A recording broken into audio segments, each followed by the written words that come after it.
Ladies and gentlemen, welcome back to the Middle-Aged Mutants Show live. We are broadcasting to you telepathically from the 1980s. That's right. Back in 2015, we found Biff, we kicked him in the balls, we took the DeLorean, and now we're touring the 80s in style, and we're sampling all the cinematic fruits that came from that decade. As with all telepathy, emotional transference is unavoidable, so if at any time during this broadcast you think, wow, movies really suck right now and they rocked in the 80s, that's just facts, and facts are facts. As always, well, my name is Ty, and as always, I'm joined by the Brotherhood of mostly benevolent mutants, Bodz and No H. Gentlemen, starting with No H this time. How the hell are you, sir? I hope everyone is enjoying the long weekend, as Kamala would say, and hope everyone is having I never know if you're supposed to say Happy Memorial Day or what. I hope everyone is. I think you're supposed to say like I would, honor our fallen soldiers. I don't know. It seems like such a weird thing to say. It seems like you shouldn't be happy, but I'm also like, honor the fallen, but enjoy your cookout. That kind, you know what I mean? Sort of that. And we're also having this is a special holiday edition and a special new time for the Middle-Aged Mutants, and a lot of that has to do because No H is too sleepy during the week. Yeah. It wasn't Taco Tuesday that slipped us out this time. It was a little bit it was nighty night for No H is what it was. Yes, very much so. Buzz, how are you? How was your morning? I'm good. I'm good. I had cookout, and I know I'm kind of in the same boat because I at work they specifically sent out a memo saying don't say Happy Memorial Day because it's not happy for everybody, and that makes sense. I just don't know what to say now. So yeah. I'm kind of stumped there, but yeah. So it doesn't. Really it is Memorial Day. It doesn't really come along that much where you say like, I don't see somebody, and it's like not like Merry Christmas, Yeah. You see everybody like Merry Christmas, like Happy Memorial Day. Don't do that. You don't even think about it. Really. Yeah. I mean, I don't think there's any reason to say anything, honestly. Should we just say Somber Memorial Day? Somber Memorial Day. It's sort of like. Whatever you say on Veterans Day, just say that. Do you say Happy Veterans Day? Maybe, kind of. I think you just say thank you for your service. Yes, there you go. It is a celebration. Just say thank you for your service. Okay, I can see that. That's what today's topic is. What do you say? What do you say Memorial Day? We do not sound like a bastard. Yeah. Anyways, let's roll right into the first topic. Okay, so me and Bodz have been talking about the X-Men 97 show. The last two episodes came out, so let's just quickly go over like what we thought of the show. Okay. Bodz, how did you feel about the ending of the show? Did you think it was worth the how many year wait? The 30-year wait. 30-year wait. I don't know. No, that's a little excessive, but I don't know what is the math on that. Did it actually end in 97? Is that right? We were in like the 8th grade, so yeah, we've been friends for 33 years. Yeah, it was about the time we met. About that time, yeah. Because 30 years at least. I remember that premiered on a Saturday morning. Well, it was a Saturday morning show, but it came out the same year and I think the same like run that Batman animated series came out, and it was like one of those things. It's like, man, we got two great cartoons right there, and I was like, well, wasn't Batman 89 and this one was like 93? No. No Google, but I want to say the Batman animated series is more in line with the Batman Returns. Yeah, so it'd be like 92-ish or 3. I think it came in at 93 because I remember it being like both those shows came out at the same time. I was like, man, I don't know, because I like Batman, but I also like Wolverine. So I know if you're a comic book fan, it was like, great times. But embarrassment of riches there. Going back to your question, 92. You're right, 92. I did like the finale of X-Men. Yeah, I think that it was, it was pretty much. It's not the best thing I've ever seen, but it's not the worst thing that they could have done. I didn't expect much at all, honestly. No, yeah, I was like, I was probably like the most viewers that didn't watch the show, but didn't think that enough of it to actually watch it because this show had really bad ratings. Mm-hmm. It had like a 4 million viewer start, and then it ended up with like practically nothing. So it's so weird. Yeah, that is weird. Of all, like, it's just sad that like more people watch Echo than watch the ending of the show. It's just terrible.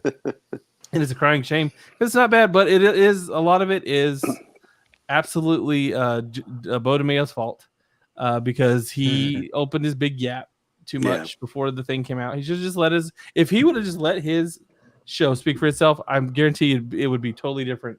Yeah, like the media surrounding this would be totally different. They'd be like, "Oh my god, it's amazing! He did great!" Blah blah blah blah. Because that was pretty cool. Like I said, like we talked about last week, like Bastion and all that. This character I'm not familiar with because by the time that Bastion showed up, I was long gone from the X-Men. I moved on to other things. Same. So this was kind of cool to see something I haven't seen before, and then we did see some of the stuff we have seen before. Yes. So before we start talking about that, let's go ahead and hit spoiler. Okay, so we saw what looks like the road to this is the road to Onslaught, basically, right? So Professor Xavier shows back up. Logan loses his adamantium, so we're going to also see Feral Wolverine. And there was that mind meld between Magneto and Xavier, and I think that's how they're going to pull in the whole Onslaught thing. Because basically what Onslaught is, right? He's like the amalgam of the two psyches in this like juggernaut guy form or whatever. Again, that was another part of that was like in the thick of the time after the Marvel Exodus. That was like right there. We totally missed that, or at least I missed that completely because I had walked away.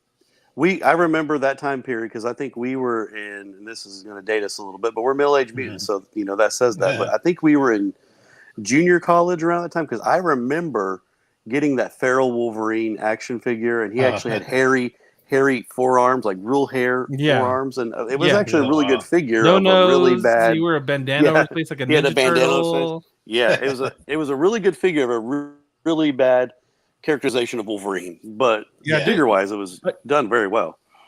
Yeah. So so we had Magneto show up. And then we also had, what else did we have, Bodz? We had the at the end. So we had tons of cameos, tons and tons of cameos. There was Captain America. There was T'Chaka, because this is not T'Challa apparently. T'Chaka because Go ahead. Yeah, it's his dad. Go ahead. It's his dad, yeah. It was his dad, yeah, you're right. Yeah, they said it was T'Chaka because they said they weren't going to let anybody else play T'Challa. Like, it's over. It's finito. They're not doing that anymore. That character is being stowed for good. Oh, okay. Man, so if you were a diehard Black Panther fan, that's got to be a little annoying. Like, come on. There are so many different iterations, so many different versions. I think we're going a little nuts. Like, don't recast him in the movie. Okay. Yeah, fine. Exactly. You know what I mean? Like, exactly. Come up with a new Black Panther. Yeah. But so we had Captain America, we had T'Chaka, we had let's think, who else was in it at the end? Daredevil showed up. Oh, you saw Spider-Man. Peter Parker, that was in this. Peter Parker and Mary Jane. They were in civvy clothes and they were looking. I think they were like looking at a TV through the window or something like that. And I'm trying to think of who else we saw. Iron Man, and I can't remember if we saw Iron Man, Captain America. Yeah, I don't know if we saw Thor. I don't think we saw Thor. So it was pretty cool towards the end. And they stuck to it. They stuck to the period correct versions of the cartoon. I guess the cartoon versions of those characters. Because Iron Man, he looked like he was straight out of that cartoon in the 90s. And I was like, which I really liked back in the day. Yeah, back in the day when he was fighting the Mandarin. Just about every episode. You're all, who the hell is the man? I remember being back then. We wouldn't know who the Mandarin even was if it weren't for that character. Exactly. Exactly. He was one of those characters. Iron Man was just one of those characters that if you told me in 1992 or 3 that Iron Man was going to be like an A-list character in the movies, I'd be like, I don't believe you, because he's just not that in the. He wasn't that in the comic books. No, he felt even the Avengers as a whole seemed like kind of a B-list team, because you had the X-Men, and you're like, whoa, because the X-Men are super hot right now. Nobody really read the Avengers that much. They made comics. They still came out with comics, but it's not like they were canceled ever. But Yeah, I don't know if kids today understand just how much of like nothing the Avengers were for a long time. Yeah, Yeah. right there. No, they just didn't have their presence wasn't highly felt. The X-Men were dominating everything at the time. Spider-Man was dominating at the time. X-Force, Excalibur, X-Factor. There was just a cavalcade of these X-Men Yes. that were just dominating everything at the time. And then you have the Marvel Exodus, and it seemed like all that stuff kind of went like wah wah. It just didn't really like Right. It didn't really keep going. And then maybe that's around the time you see, because so you would have had the end of the Executioner song, and then it would have moved on to like Road to Onslaught, and then we would have seen I wonder if that like Age of Thunderbolts. Apocalypse. The Thunderbolts came out around that time, and then I think we did get like a Kurt Busiek and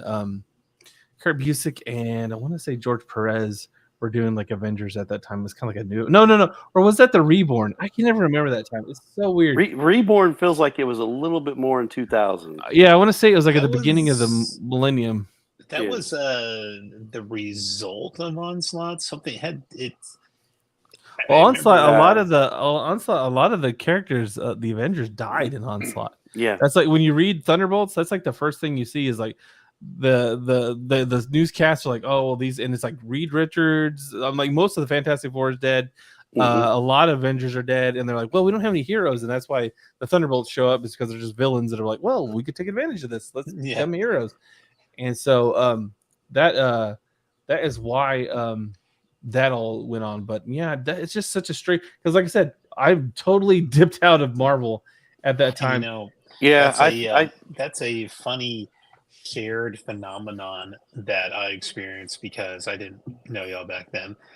Well, I'm sure there was maybe some Lost-esque flashbacks where we were in like the same place at the same time. But anyway, and yeah, I remember, like, I guess a lot of people really into X-Men at the time because that Jim Lee cover just, set the world on fire, right? Yeah. And read it for a while, try to keep up with it as much as possible, because you're a kid, you can't really buy comics a lot. Oh yeah, you had to parse out those dollars, man. Yeah, it was like $1.95 at the time. You're like, and for Ty and I, we kind of were at a area of the world where comics weren't like readily available. We'd sometimes have to like travel to like a bigger city to get them. And I remember I would get X-Men, and I missed issue number 4. And I wrote Marvel about it, and they sent me another copy of it. And I was like, that's really nice of you. Yeah. That's just because I couldn't find it anywhere. And it wasn't like comics were not readily available for us. Like, better than all the cease and desist that they send me. I mean, that's pretty nice of Marvel. But to your point about dipping when like Bastion was around, I'm like, I remember seeing the covers. Wizard magazine would like mention it. I'm like, no idea, not following. Yeah. So it's funny that it kind of, I wonder how many other readers this is going on for, like, they kind of just like, I don't know, we're just kind of just, that Onslaught was just a lot to keep up with, man. We're gonna circle back. That feels like for me too, about the time I was still hanging on a little bit, and then just, life got, crazy because you're in college.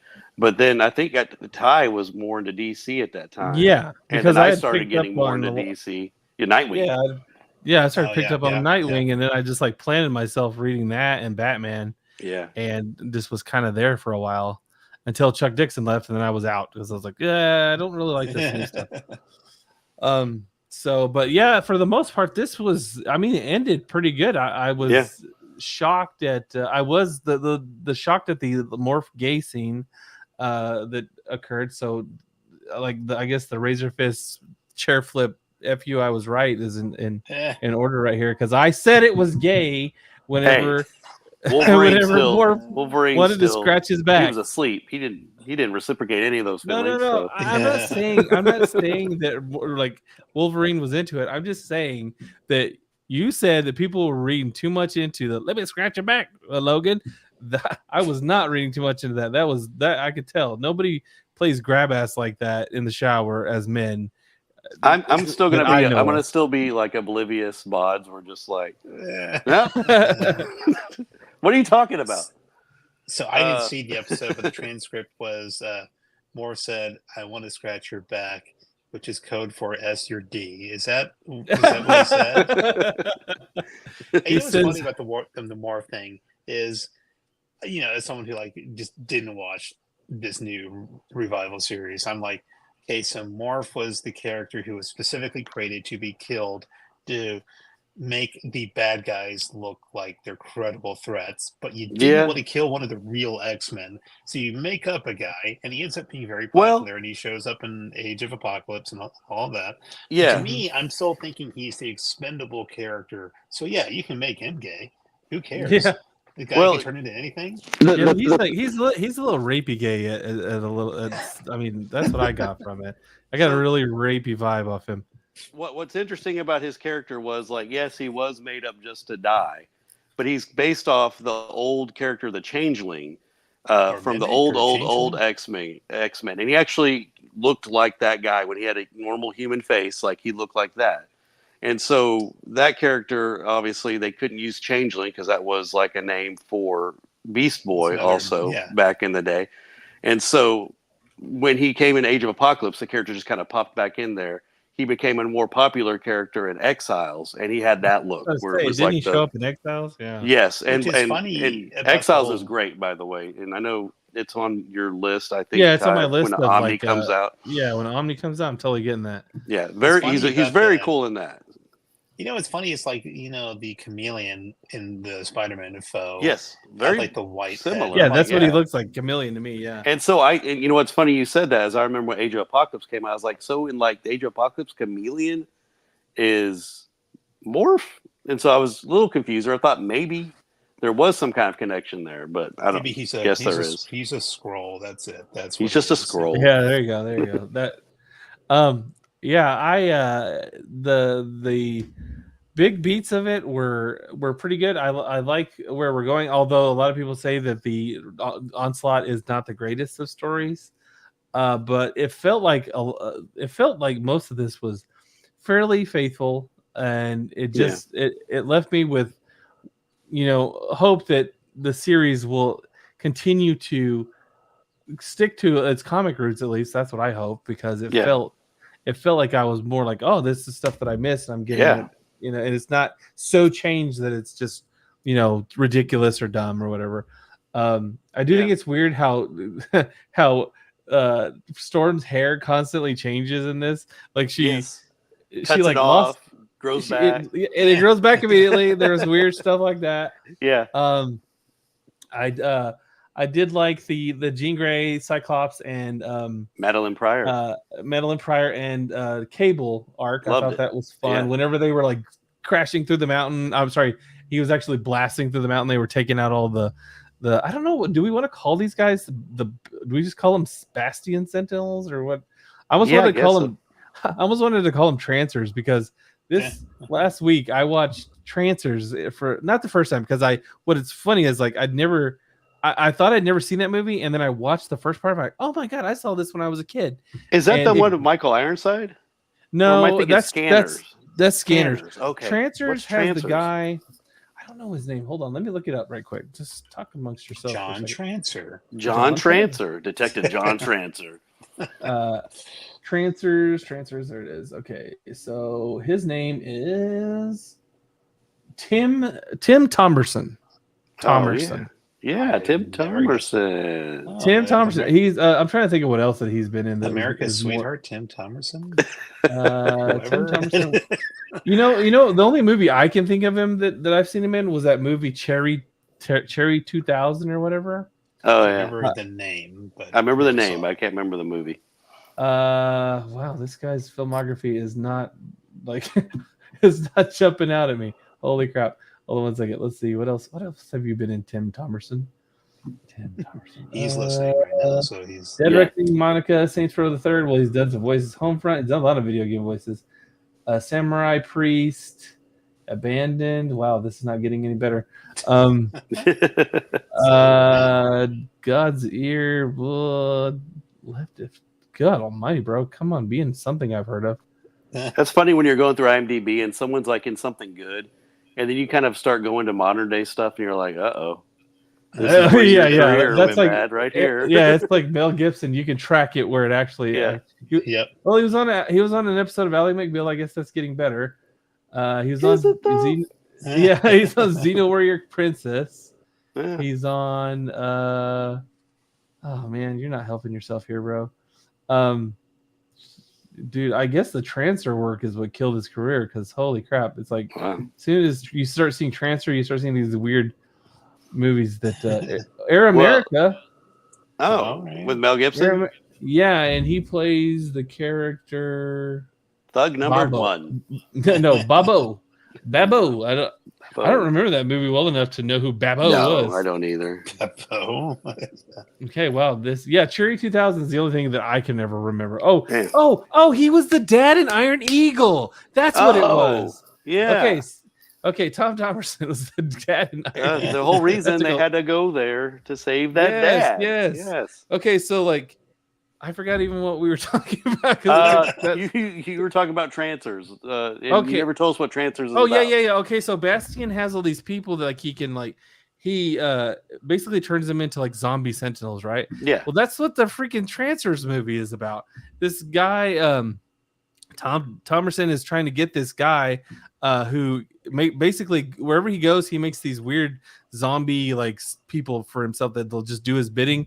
Mm-hmm. And in the movie, it's almost like Days of Future Past.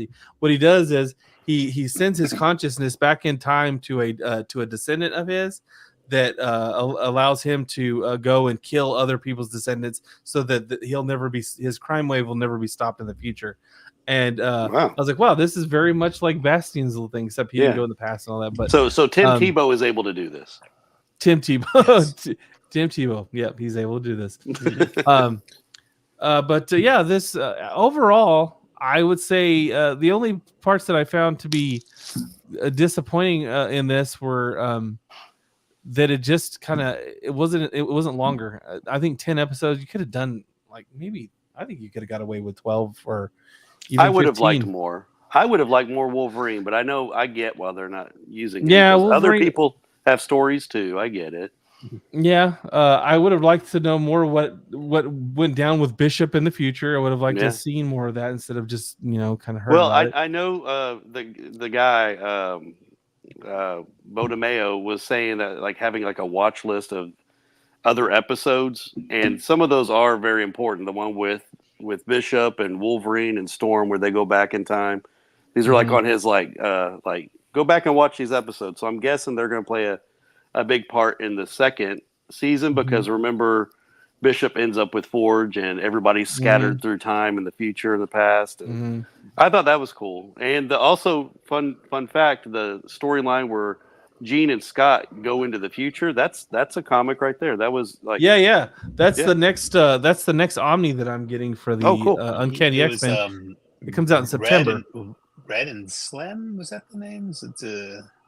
It was like Marvel Girl and Cyclops Adventure or something like that. It was just named something very simple. They are in there's a cover. Let's see if I can find that cover. It's a very famous cover too. I think I pre-ordered it.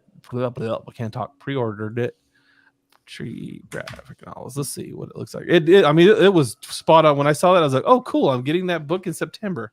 Nice. So it's Uncanny X-Men Volume 2. And the Volume 1 you did buy, it's pretty thick, isn't it? The Volume 1, it's okay. It's not the thickest Omni I have. The Volume 3 is a bit thicker. But here it is. Here we go. Okay, so this one's drawn by Stuart Immonen, so we're gonna find the original cover right quick. Stuart would have. He's doing the direct market cover. Yeah, here's the cover. But his is just an updated version of this cover, and we'll zoom in a little bit to show you guys. Okay, so yeah, this is the this is the famous cover that they're talking about, and the Stuart Immonen version is right here. So and this is the direct market cover. This is the one I'm getting because cool. I freaking love Stuart Immonen. He's great. Just for fun, can you show us the first Omni Volume 1? The one that I have. I want to see the same one I have. This is the just the regular cover, and then there's the direct market cover that is the one I got, which is this one right here, which is redrawn by a different artist, and I don't know who it is at the time. Hold on, let's see. D. Watson. The guy's name is Watson, is all it says. So fun fact about, and I don't know if this is the same one because the one I got, like the price on the back says $99. Yeah. No, it So says right here, 99. The one I got, I went to go see. Okay, that's it. Cool.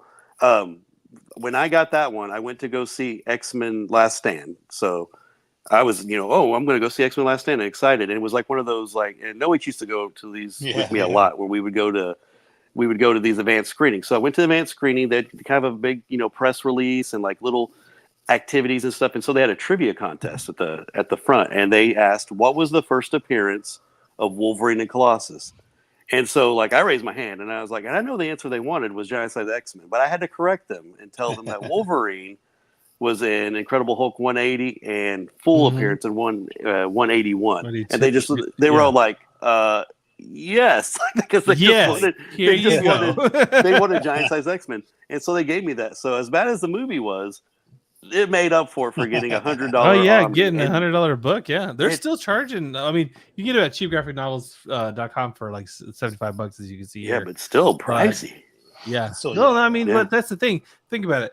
You either go pay for these by issue and get horribly, fleeced for each issue because now they're going to be expensive. Yeah. Or you can it took me forever to read it. It's a read. It's a lot. That's back when they used to like really write dialogue for people. So. Oh thick. That's what I noticed about like Silver Age comics. Is just like every panel, and you're all, I see what's happening. You don't have to describe it to me. Just make the people talk in the thing. You don't have to describe it to me. Like I've been reading Peter Parker. Let's see, what is it called? Peter Parker, the Spectacular Spider-Man. Oh my God! Sometimes I'm like. Okay, I know what I will do. I'm watching what's happening. You don't have to tell me what's going on. This I just picked this one. Not this one. I picked the other one up, and I picked this one up as well. This one here in the middle of the volume. Very cool. So that's going to show a lot of the Brood stuff. It looks like. Yeah, a lot of the Brood stuff. And the second one, like I said, it's not coming out to September, and I'm super excited about it. But yeah, I'm trying to catch up so that I can know a lot more about this period of X-Men that I kind of, you caught bits and bops of this over time with your friends because, we traded comics and stuff. Yeah. But it'd be nice to like just know everything that went on. So yeah, it would anyways, overall, the X-Men 97, I'd say I had fun watching it. I'm not going to say it is the greatest thing ever. I will say that it has better animation than its 1992 counterpart. Yeah. I will say that it's got a lot more action than its 92 counterpart. And it was fun. There are some dud episodes still to this day. I don't care. They should never have put in the episode 2, I believe, or episode 3. I can't remember.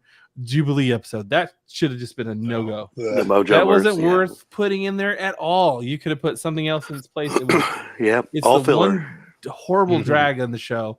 I don't really care about Jubilee's story anymore. She's not that interesting. Although she was kind of powerful towards the end of the show. I think she held her own against Bastion pretty well. Yeah, and I was like a little bit like almost unbelievable. I was like, what did you do exactly? Like, Did y'all how did you do that?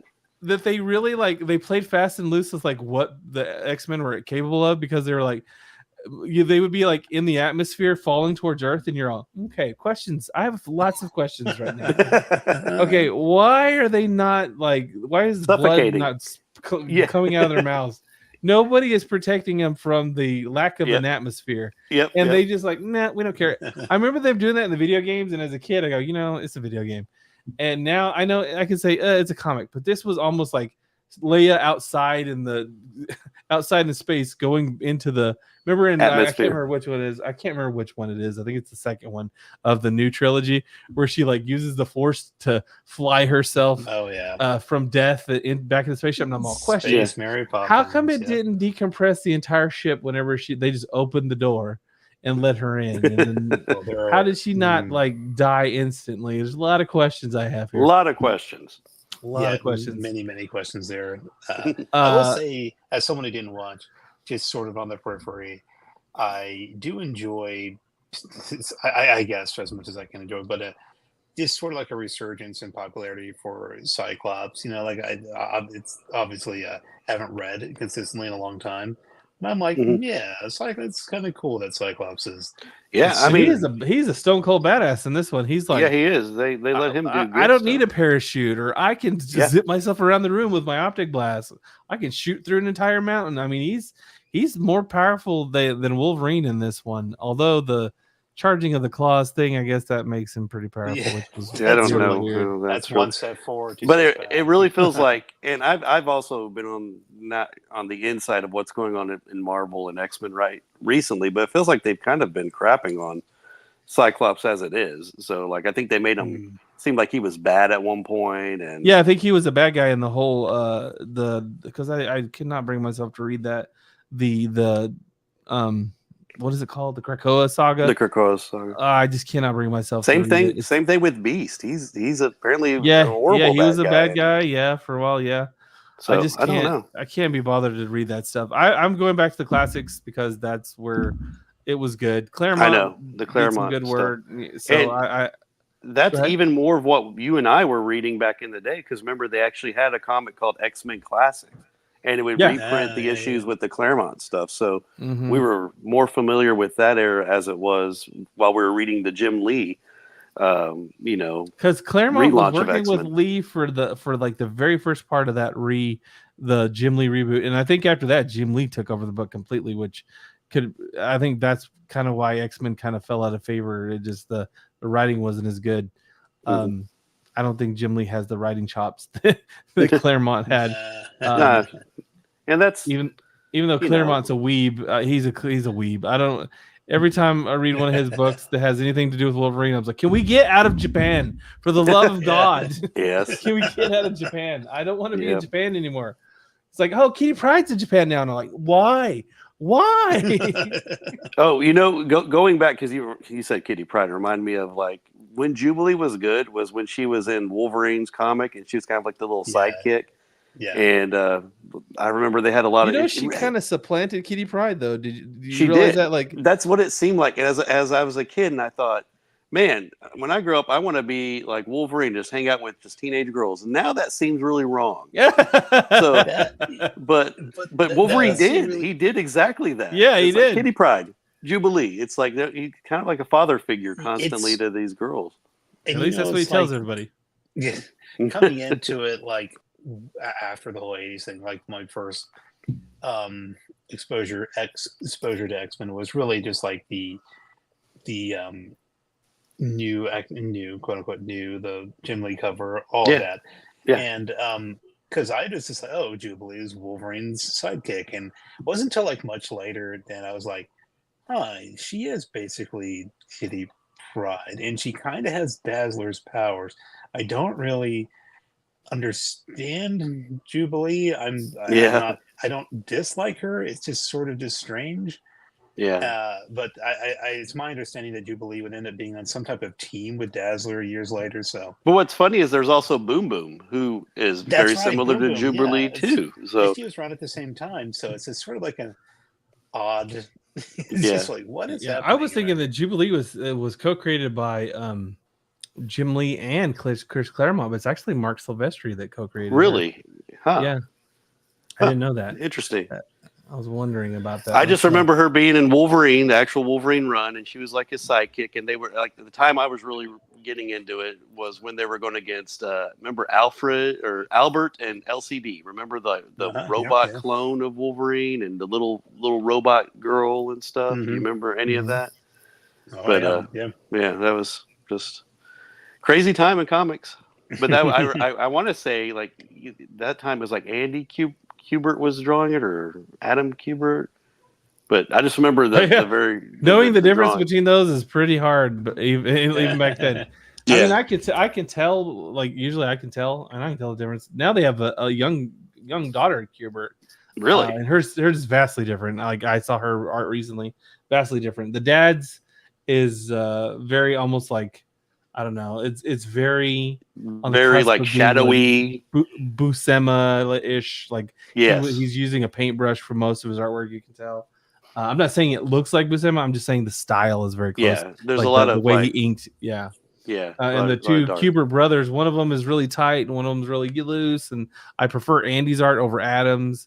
But yeah, they're Yeah, I remember that whole thing. And then also remember that was around the time of Capullo was drawing X-Men as well before he headed off to he's coming back to X-Men. Yeah, and that's what our next to Wolverine. Did I ruin something? Topic. You ruined that topic. Sorry. No, we can actually move on. We can roll with the punches here. Let's just roll right into that topic here. Let me go for it. It's right there. Okay, so Greg Capullo has finally announced what he's been working on with Marvel, and here it is.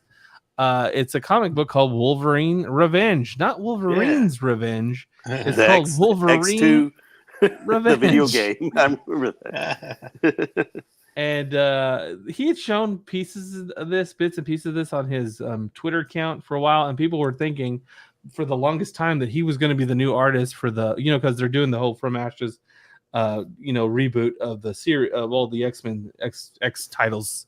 Yeah, and they were thinking, well, they're going to have him be the Wolverine artist, and I think somewhere it was said no, and then finally they did show, I guess, what the Wolverine ongoing series was going to look like, and it was not Capullo that was drawing it, and people were really disappointed. Yeah, and like, well, then what the heck are you doing? And then finally, just sometime last week, I want to say it had to be before Wednesday because I had it as one of the topics. He said this is what he was doing basically, and I'm excited. It's going to be.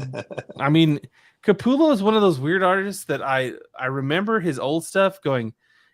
Every time they're like, oh, there's a X-Men drawn by Capullo, and you're like, back in the day, you're like, well, he's okay. And then whenever he moved over to work for Todd McFarlane, Todd McFarlane stopped drawing X-Men about issue, I want to say it was like 23 or something like that. Wow, that early, huh?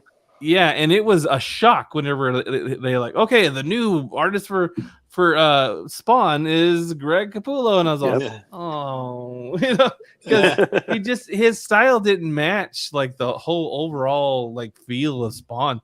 It was just it was disparate as can be. Yeah, and I remember just being like, wow, this is just not the same. But over time, I guess he did the Creech, the Haunt, and Spawn and all that, and over time.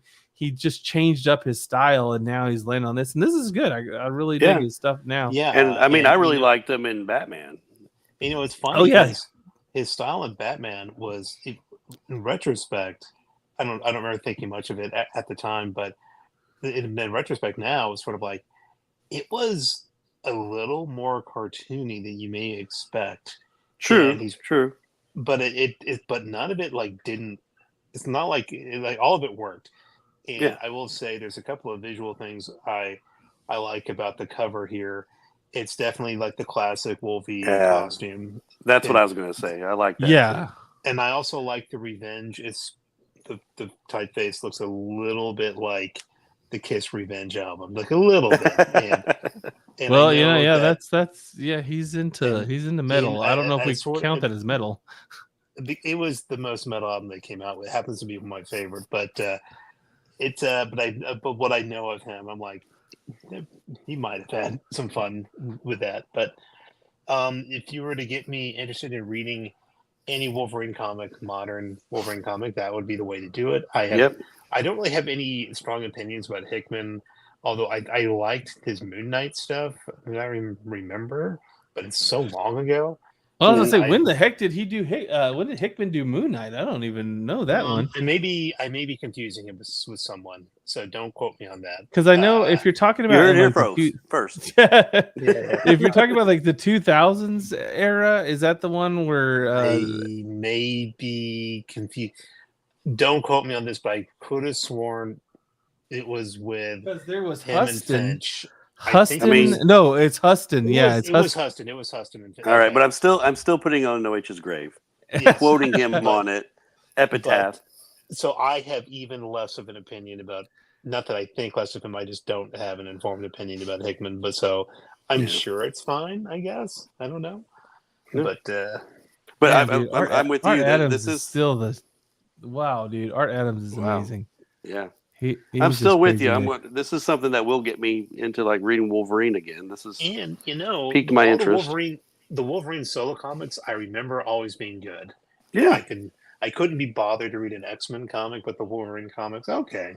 They're good, except for when he's in Japan. I hate it when he's in Japan. Get him out of Japan, and we're fine. I am so sick of him being in Japan. I cannot tell you. And then the same thing happens every time. He's like, "Oh, Mariko, I love you so much. I can't get out of here, you dirty gaijin. You'll dishonor my family." And he just keeps going back there. I'm like, at what point is he going to stop, like, chasing after the skirt? I don't know when he's going to do it. And the other girl, I think her name is Yukio or whatever. Yukio, the lady Deathstrike. She's like hurling herself at him. He's like, nah, I don't. You're dirty. I don't want you. You're dirty. Now, speaking of Moon Knight, there's a Moon Knight. I know that he did a couple of covers for Moon Knight. He didn't actually draw any like ongoing or interiors for Moon Knight, but no, yeah, I'm actually gonna. As much as I don't want to throw another title on my. Oh God, this is hilarious. Have y'all seen this one? It's a guy sitting on another guy's shoulders. This was going into that was going to go into the Uncanny X memes, but there it is. You already seen it. I am looking forward to this. If anything was going to get me to read read the Wolverine's current title, because I'm not reading the new from the Ashes thing. I'm just not doing it. I'm going to wait and see. I'm going to wait till the Ashes have settled. And then go, is it worth buying the Omni? And that's it. I'm not dealing with this. I don't care. Tom Brevoort is not the greatest that's a cool really Bucky and Cap picture. Yeah. Tom Brevoort, I don't trust him to be able to wipe his own butt, much less do a comic book series of this magnitude. So I'd rather wait till it just kind of like settles and then decide whether or not I want to spend money on this, because $5 an issue and it's gobs of comics that are coming out on that. Yeah. And I'm like, no. I'll wait till it's all, the dust is settled and then we'll see. Might give this a shot because it's not. Yes, it's just a limited series, Yeah, so. I think it's like a 4-issue miniseries, if I'm not mistaken. Yeah. I really like he's wearing the old 5 issues. It looks cool. Looks good. And I think there's like a couple other issues, like other artists doing covers. Yeah, there this one I don't. Yeah, there we go. I don't know who this guy is. I do like his suit though. I like how the suit looks. Yeah. I read DC fairly consistently, and even now I get confused with what's supposed to take place when and where. Is this supposed to be its own thing? Is it supposed to be within whatever's considered the main canon at the time? Does I honestly don't know what that's this a good question. Is there like does Marvel have like their own Black Label thing? We're just like, this is just random stories. Oh, okay, yeah, that's the other thing. Oh, I forgot this. Y'all totally reminded me of this. Okay, so Marvel's doing this thing now, and you see it at the kind of lower part of the book right about here. It's called the Red Band explicit content version of these. So you can go in now to your comics, and you have to get them quick because they're gone, man. Marvel now has like basically gated content. If you want just the regular one that any kid can pick up off the shelf, that's fine. But if you want like the stuff that is like explicit, bloody, I guess I don't know if there's been any boobs or anything, but like mature content, they have a version that is polybagged, and it has a big red band across the middle of it.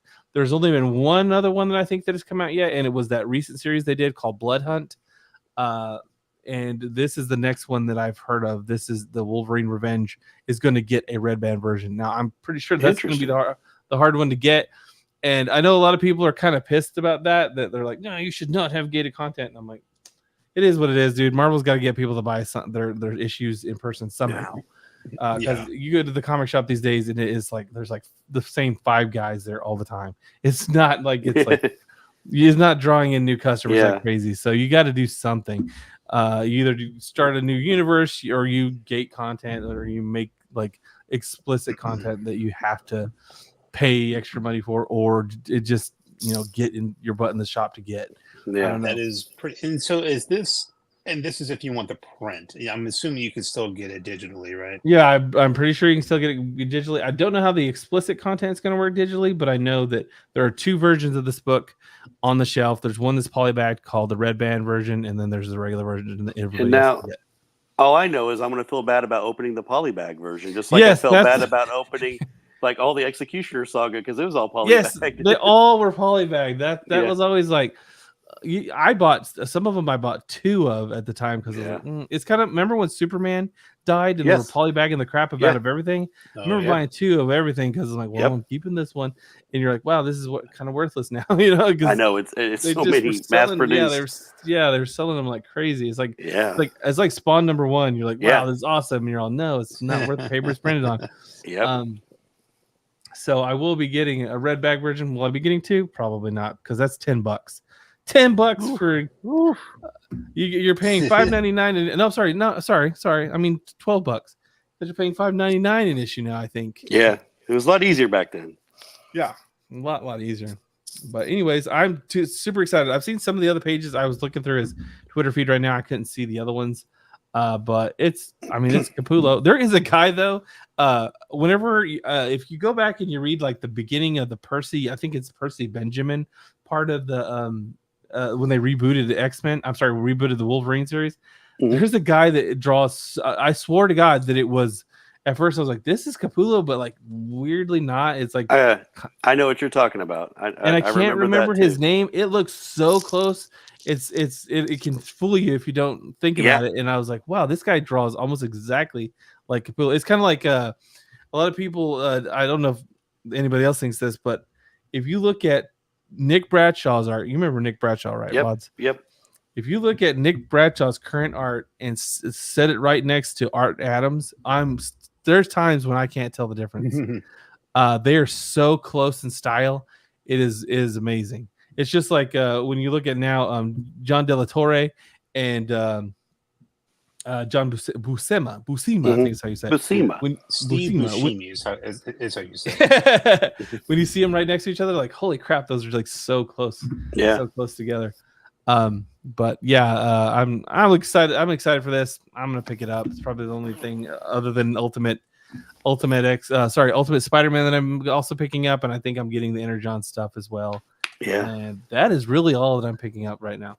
Oh yeah, I want to try to get that red band one because that might be hard to get. Well, you already have the Bat Dong. Now you can get the I want to get that so that way the Wolvie Dong. Another thing Dong. I can't open and read. So. All right, so let's move on. Let's stay within the vein of Wolverine here, since we're jumping around. The main vein. Let's stay in the vein of Wolverine. Okay, so Bodz, this already got ruined by Luke this week. Thanks, Luke. Now, and then we need to point out that Luke, we talk about you all the time on here. Yeah, we talk just so much smack about you, Luke. You're just what did we call it? Slander corner, aka Luke said what? Luke said what? Things yeah, Luke says. What? Yeah. But he pointed this out. I don't know if did you already watch this trailer? No, I stayed away, like you said. Awesome. Okay, so I was trying to keep this a secret from Bodz and Noach all week, and then Luke had to jump in and ruin it that it even existed. So here we go. This is a fan-made trailer and for Logan the Wolf, and it is pretty cool. So let's go ahead and let me make sure. Is it too loud? I am wrath. I am chaos and balance. Can you guys hear it pretty good? Yeah. Okay, I'm just making sure. I am death and resurrection. I am Fenrir's fury.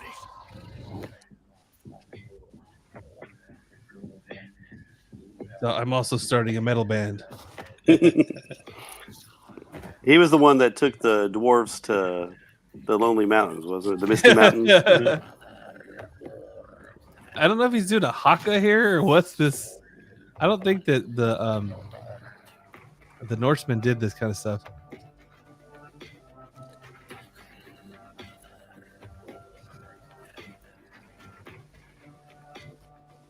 I don't know what that's supposed to be. It's a kite. It's a rune, but I don't know what it means. Got the X in the title. Awesome. Logan the Wolf. And I have to say that if Marvel wants to keep up, they need to think about this level of action that y'all are about to see in this thing. It gets pretty crazy.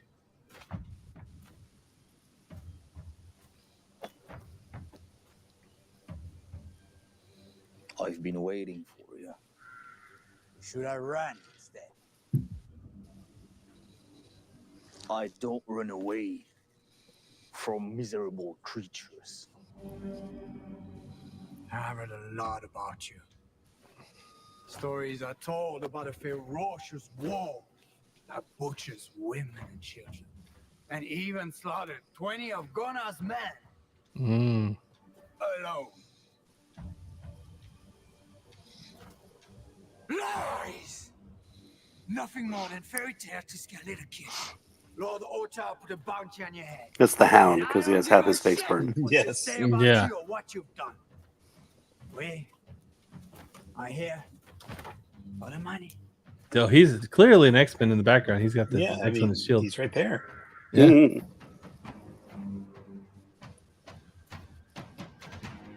It's a pretty big gash in your head, bro. I think they could at least given him Are like you sure Wolverine hair. it's worth it? Well, they shaved that off specifically. Yeah. Such a leader, man. It sure is. It's just a little man. Yeah. He is short. Sorry. We're lore accurate. He's actually in frame right now. He's that short. Yeah. I leave one of you alive so you can warn your sons about those fairy tales. He's just a short king. That's all. So, are you wearing mascara?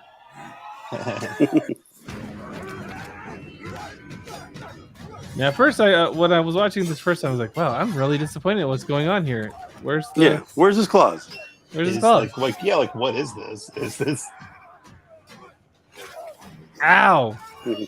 I mean, it looks cool, but you're like, okay, it's a Logan thing. So when is any Logan-y thing? It is Logan a Nordic name? You don't know. I don't know. Yeah, I don't think so either. Couldn't tell ya. Lognar is what they should have called him. Yeah, I don't know where Logan came from, but it doesn't sound like a Viking name.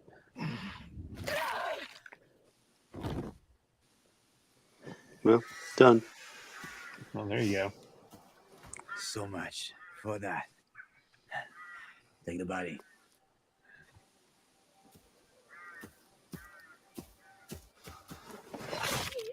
Oh, There we go. he's all. He cleared his sinuses for him.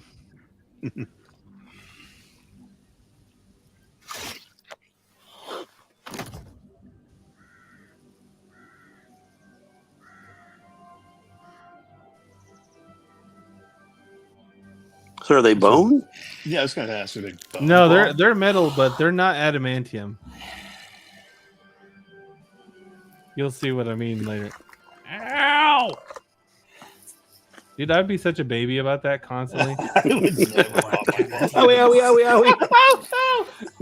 I'm Logan, the wolf.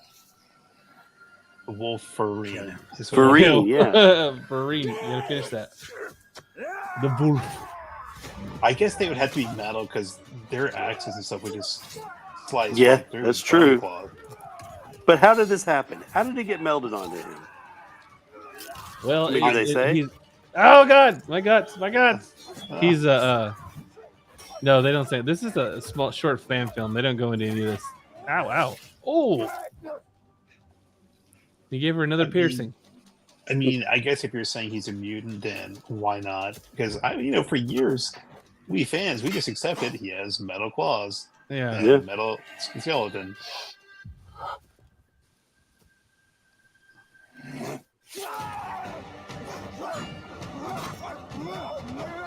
Well, I think in this they're going on like they're gods, is what they're basically saying. So, what are you going to tell a god that he can't have metal claws? He can have metal claws, just not a starship. That's what I would draw. Ow! Oh God!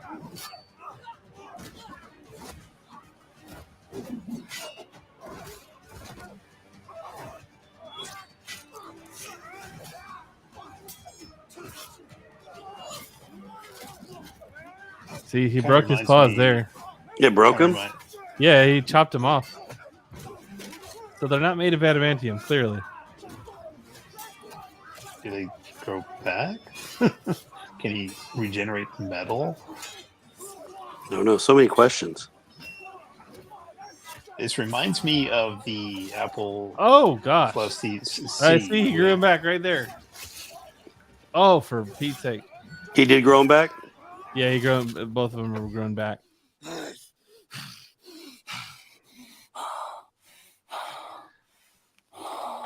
Fighting Wolverine would be like fighting one of those characters on a video game that every time you he gets to pause for a second to regroup and his health bar gets longer. It would just be irritating. It would very much so be. You freak. Leave now. Tell your kind about me. Tell your kind a new god will soon rule. Tell your kind a new era is upon them. Go now. Go on, get. I wonder if this was filmed overseas or. Yeah, it's I believe it's foreign. Norway. Now, who is this guy? Bishop. It's Bishop.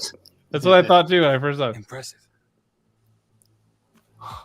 Most If you're here impressive. for the bounty, just look at them and see your end. Very, very promising.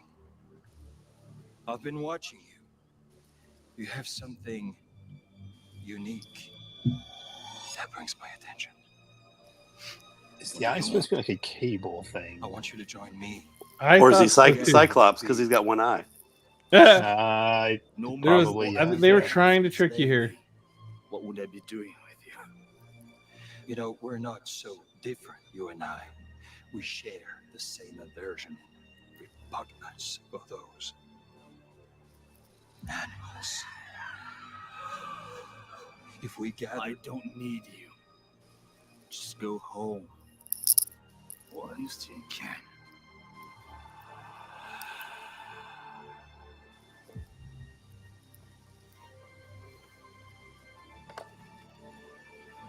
Oh, okay. Oh, It's just weird he doesn't have white hair. yeah. He should really look like The Witcher. Yeah, we should. Bodz, his freaking cock would rocket off his body if it was Witcher.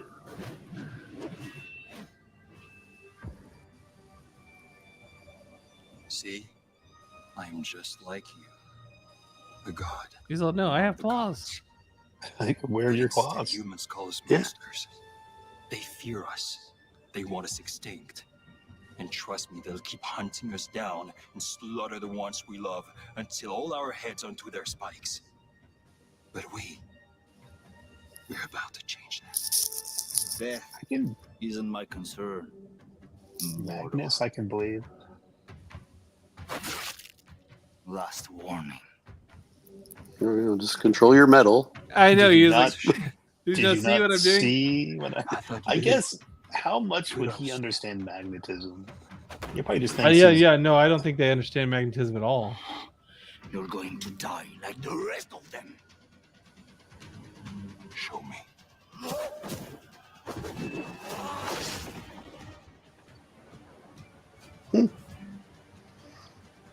Yeah, it's pretty. I mean, it's really well done. I was Yeah, extremely if you're gonna make a impressed by fan this. film, I would have watched the whole movie of this. I thought it was cool. There's a little bit here at the end. Where it shows Jubilee. Yes. Well, Where he says, "I'm the Juggernaut." hey guys, let's go to the Rune Arcade. Yeah. Yeah. Gosh, she was so freaking annoying in that. Like, video games are my life, guys. Did y'all not get that from the original series? Not really. No, I didn't get that at all. Well, in her defense, I did because of this. I was rewatching the pilot. And she does go to the arcade in the first episode, and the Sentinels get her. So Yeah, once. And then never once, again. yes, once, never again. She wasn't all, hey guys, let's go to the midnight release at EB Games for the Games. Never did that happen. Not one time.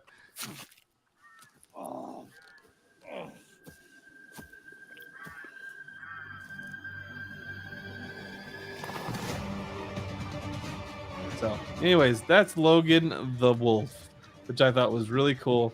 Yeah. I'm glad that you got to see it on this show for the first time. So, cool. Yeah, Yeah, and it was very like, cool.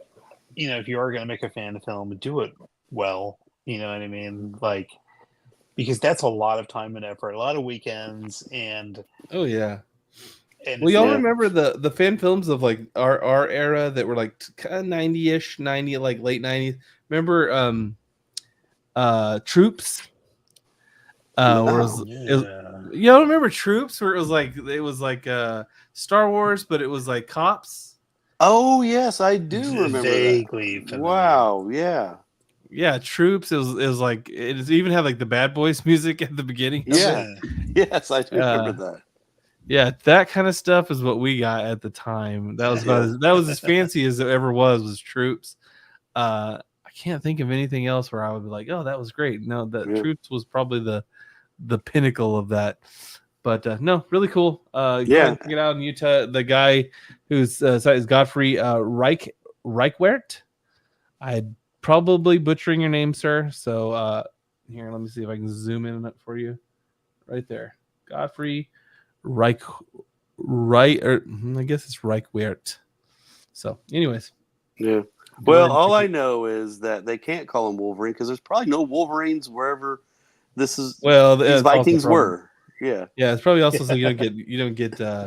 You don't get sued. Yeah. Yes. All right, so let's move on to the next topic here. We'll just skip right along because we're running short on time here. Jeph Loeb has said that he's going to go ahead and complete the last Halloween or the Long Halloween trilogy, which I still question this because there's like 3 books already. There's the Long Halloween, Dark Victory, and there's Long Halloween, Dark Victory, and oh yeah, what was the other one? the other one's called dang Halloween, Dark Victory. I have I it. It's remember just not on my. being It's not on my shelf right now. Halloween, Dark Victory. There was something. There is something, and I can't remember the name of it at the moment. Hold on, let me look it up because I'm going to be just absolutely know it. Yeah, that's bugging because they don't even mention it I here. have it too. They don't have it. They don't even mention it here, so maybe it's not part of that series. But Long Halloween, Dark Victory. All right, we're gonna have to go back to cheap graphic novels. It was like a year 1 type of thing. That's a whole different deal, right? I don't remember. Right here. Okay, so Long Halloween. Here. Oh, here's the omnibus that collects all of it. So there was Dark Victory, Catwoman. Yeah. Special. Dude, there's another one. What is it called? There was a red cover, an orange Haunted Night. Haunted Night. Yeah. So I thought Haunted Night was part of that series, but apparently it's not. Apparently they're going to be producing one more. I think that the first book, I don't know if it's just the cover or the entire book was drawn by Tim. Because Tim Sells died in 22. Yeah, he died a while back. So I'm thinking it's just this cover right here that he is his only contribution to the entirety of this new series. And so they're because even here it just says Jeph Loeb and Eduardo Risso. So I'm gonna guess that it has just the cover and that's it. Which is sad because Sale really Tim Sale was the reason you read that. But well, Jeph Loeb is great. I remember really liking his World's Finest series. And that got me to read this, and this was 20 times better. I still say Long Halloween is better than Miller's Dark Knight Returns. I like it a lot better because Long Halloween felt more like a detective story where Batman Dark Knight does not really feel like a detective story to me at all. No, it's more just of a it's just like Batman's old and going to beat the crap out of people.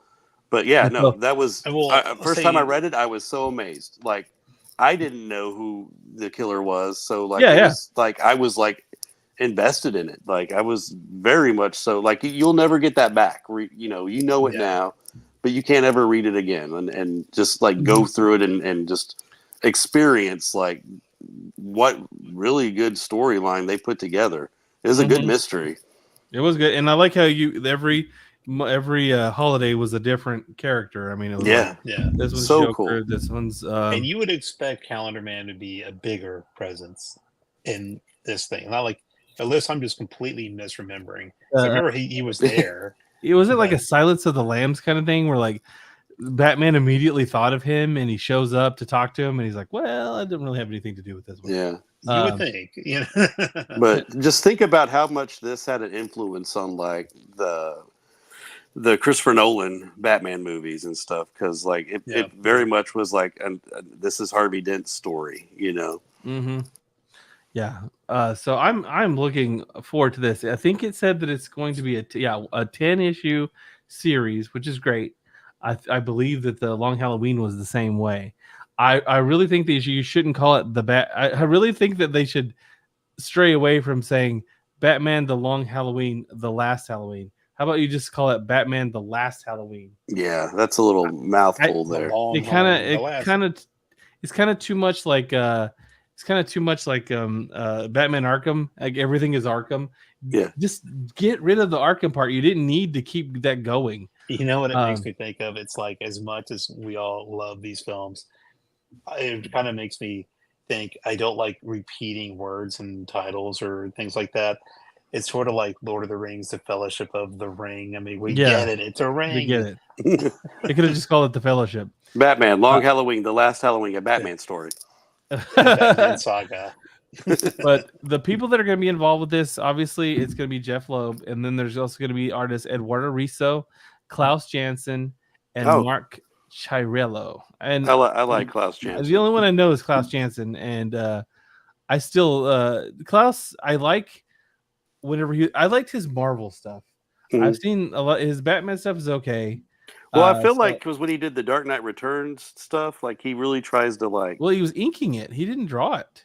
He didn't. Well, draw didn't he do the new stuff, the Dark Knight Returns Master Race, the DKR? I don't think that he was involved at all because if I'm not mistaken, there was a falling out between him and Frank Miller towards the end of Dark Knight Returns. If you look at that book, you'll notice about 2/3 of the way through, the inking style changes, and it's because Klaus's inking style was not what Frank Miller wanted. He said, "I want more like this," and he showed him some examples. And he said at one point he did a couple of inks for him, and he sent it back saying, "No, that's not what I'm talking about." And he goes, Klaus said, "I'll only ink something twice for somebody." And after that, I go, "Okay, then go ahead and ink it yourself." And that's what happened. Like 2/3 of the book's inking style changes, and I believe it's Frank Miller who takes over the inking towards the end of the book, and he tries to make it more like this Japanese style. Again, weebs are everywhere. So I think that's what happened. So I don't know that the only thing I can remember that I can think of like clearly that was Klaus Janson was whenever they have that I think it's called Red.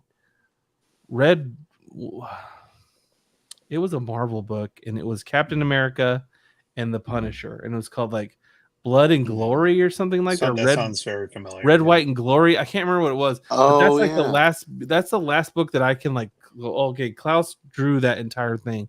And that was great. I loved the way he drew the way he drew Punisher and Captain America. Great job. Yeah. So but I've seen some of his Batman stuff and I'm like, yeah, it's okay. But I still Klaus is a veteran of the industry, so to have him come in here is pretty cool. I wish they would have gotten some more like eclectic artists, because I always felt like Tim Sale was more of he almost had more of a European style. If you get what I'm talking about, is more like people like Frank. I call him Quitelli, but they say his name Frank Quietly. It is a pseudonym. It's Quietly, right? I thought it was. He said it was Quietly. I watched. He said it quietly. It's Frank. It's Quietly. Yeah. I always thought it was Frank Quitelli, but he said no. It's a pseudonym, and it's a play on the phrase "quite frankly." So it's Frank Quietly. Oh, okay. That makes a lot more sense. And the reason why you don't see him do much comic books anymore is he said at the time he's like it's not worth it. He's like the exchange rate and the amount of effort that it takes for me to draw a book. He's like, I don't make any money hardly in the end, so that's why he's not drawing. He did a lot of the Grant Morrison stuff, but he probably would have done pretty good in this. Yeah, I think he would have done pretty good in this. Well, I think. creators not getting paid is like a whole big issue across. Oh yeah, right now.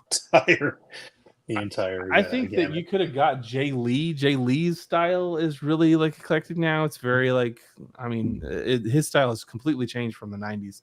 It's more like artsy, which I always felt kind of that's what Jeph Loeb's style was. You need somebody that's very artsy, but we'll see. We'll see. I'm looking forward to this. Jeph Loeb, his stories have been, so far that I've read, the stuff that I've read have been great. So I can't think that, I don't think this would be any different. Now let's move on to the next topic. Here we go. Oops, see that? Beetlejuice trailer. You know what? I actually didn't watch this. All right, well then this is gonna be a first come. New to you. Beauty. We aren't seeing it. No, we aren't. I just wanted to say that I hadn't seen it. This wasn't me actually watching it. Yeah, we're saying we actually. I'm glad y'all said it early this time. Yeah. I keep. It's intense.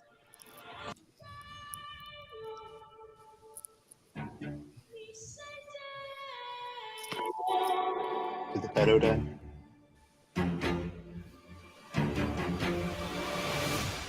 Can't believe Grandpa's dead. I can't believe he had all that child porn in his basement or whatever. Isn't this the guy that did that? He had like a bunch of. He had like pictures of like young men on his wall. Yeah, I remember. Which is so. I'm currently watching Deadwood, and every time he pops up, I'm like, oh, that's. Oh yeah, he was the newspaper editor on there, wasn't he? Yeah. I'm like, no, that's unfortunate. Yeah, I'd heard something later, and I was like, "Oh no, bro!" Yeah, no, I didn't know what it was exactly, but yeah. Did they give him like an embarrassing death? Like, I can't believe he slipped and fell on a cucumber and just died instantly. Bro, 1 in a million shot, Doc. 1 in a million. 1 in a million shot. Yeah, I don't know exactly. I think you can. I don't know if they put it on his. Okay, so here's what it says happened. Okay, it says in November of 2002, he was arrested on charge of violating California's penal code 311.4, use of minor to perform prohibited acts.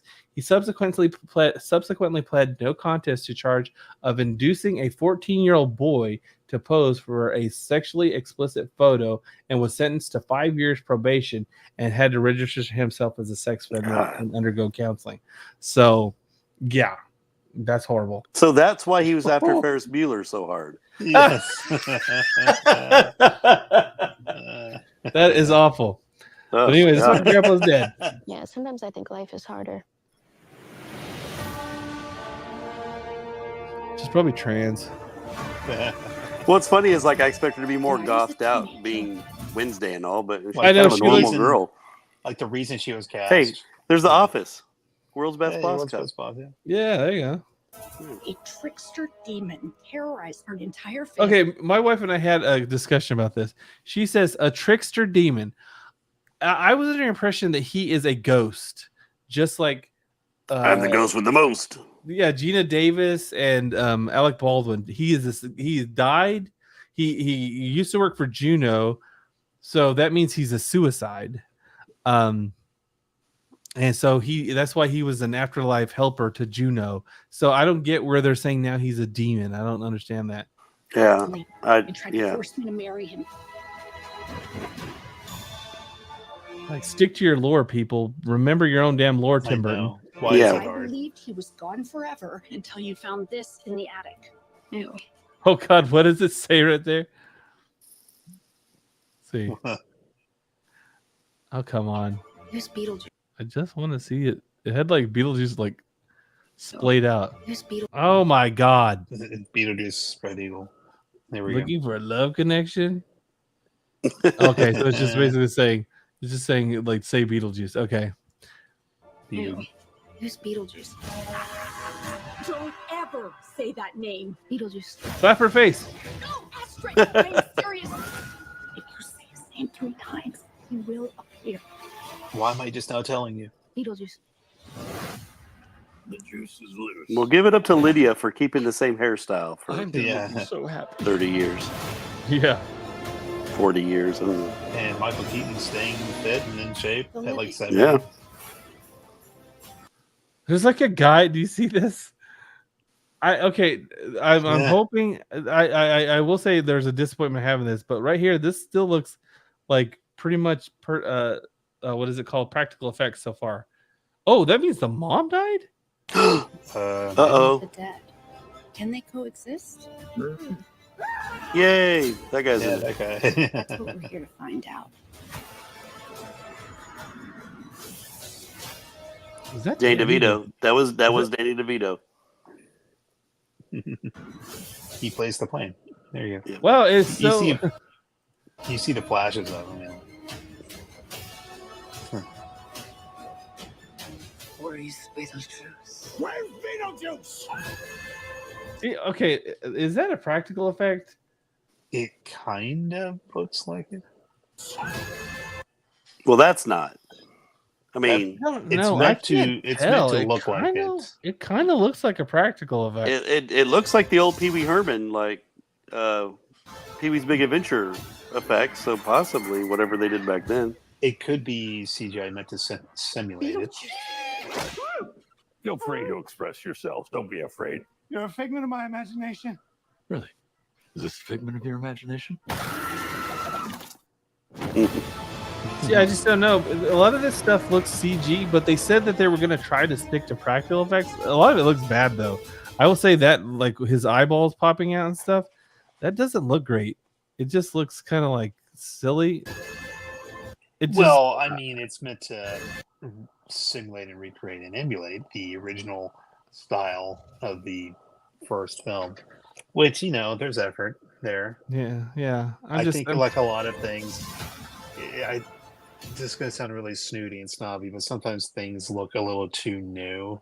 It's hard. Yeah. It can't help but look polished. Well, especially when you're having your sequel so far away from the original release, because like even this guy, he looks too like his eyes right here are like this looks very Pixar-ish right here. I'm doubting that this is stop motion. Is so. This is Disney clean. Pixar's Beetlejuice.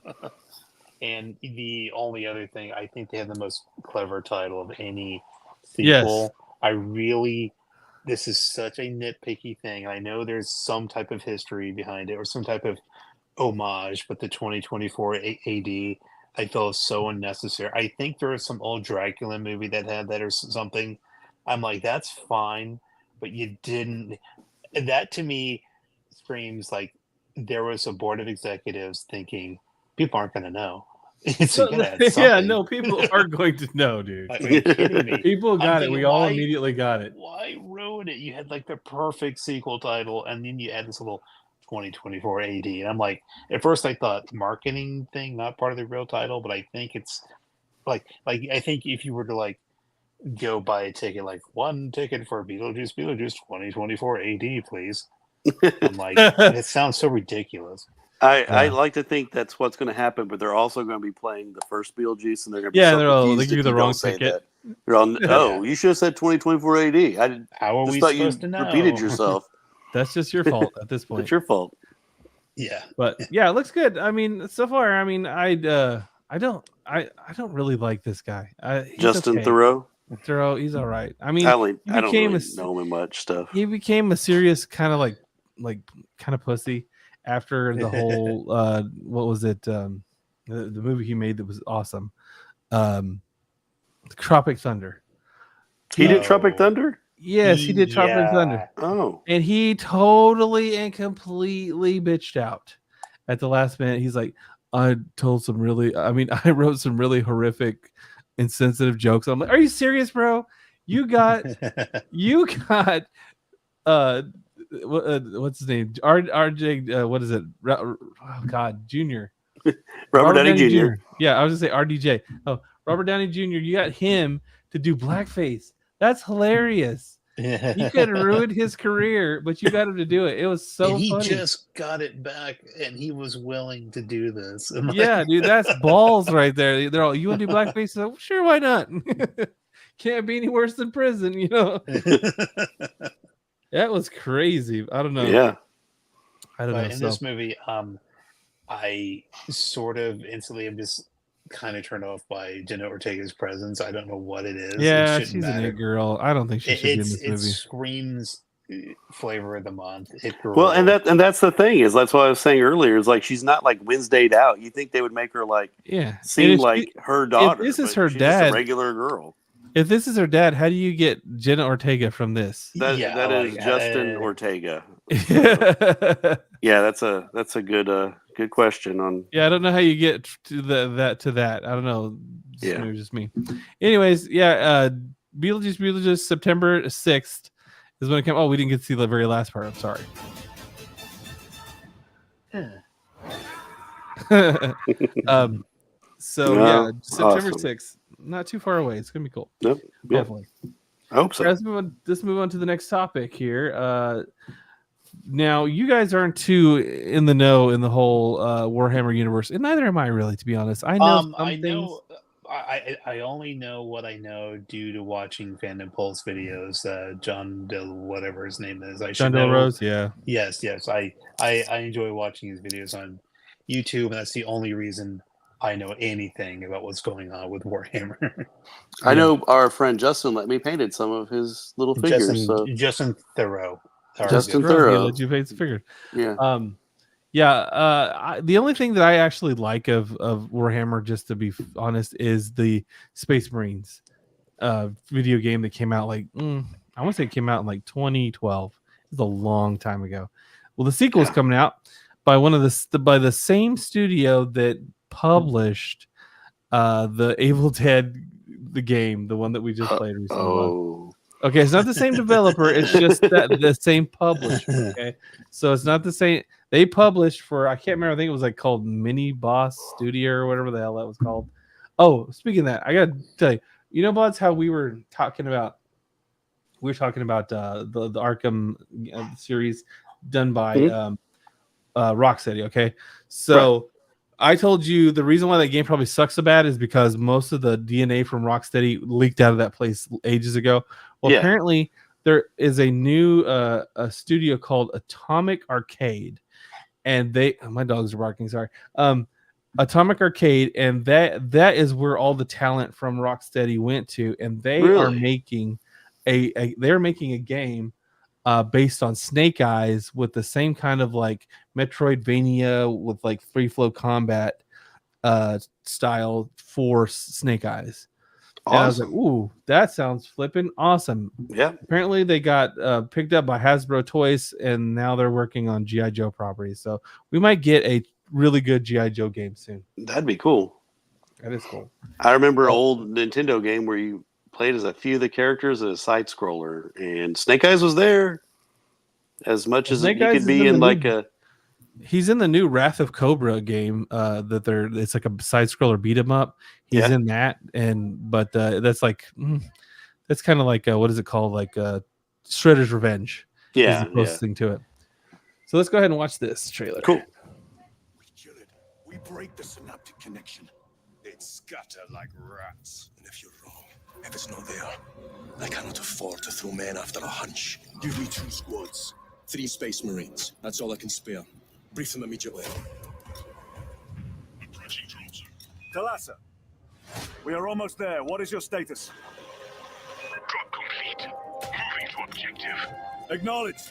Proceeding to relay. Talassa on the march to take that high tyrant's head. Maintain Vox reports. Clear that wall-climbing scum. Death to all Xenos! They're very racist in the Grimdark future. They don't like aliens. And this is a video game, right? It's not tabletop. Yes. Okay. Well, it was a tabletop game first, and it's gotten lots of video game iterations. And this, like I said, this game came out in 2012. If you played it now, you'd be like, "Wow, this is an awesome game." Kind of reminds you of Gears of War a little bit. I was thinking the same thing with the bulky armor.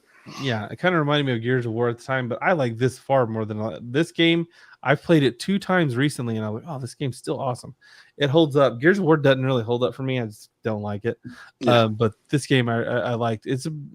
like I said, it's about the problem with the Warhammer franchise is it's gotten woke as can be now, and it's so sad because it got woke just around the time that everybody's like, oh yeah, they were doing this Amazon Prime series, and guess who's helming it? It's gonna be Henry Cavill. Henry Cavill. It's gonna be awesome.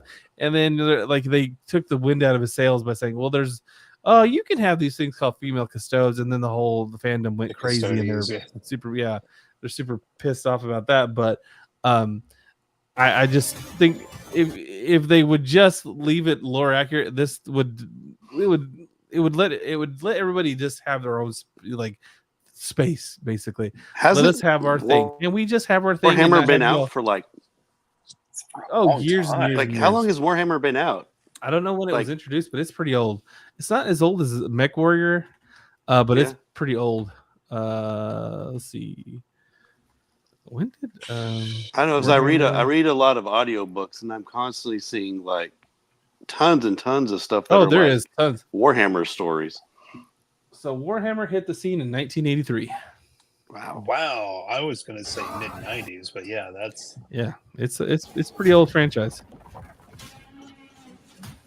And I believe they're trying to tell people now, like, oh, this has always been this way. When like, it's well documented that it has. It's well documented that all these were men, and like, there's very specific things they do to them, like they have two hearts. Which is like, so the thing is, my understanding is like, you can make a change, okay, but don't try to tell us that this is the way it's always been.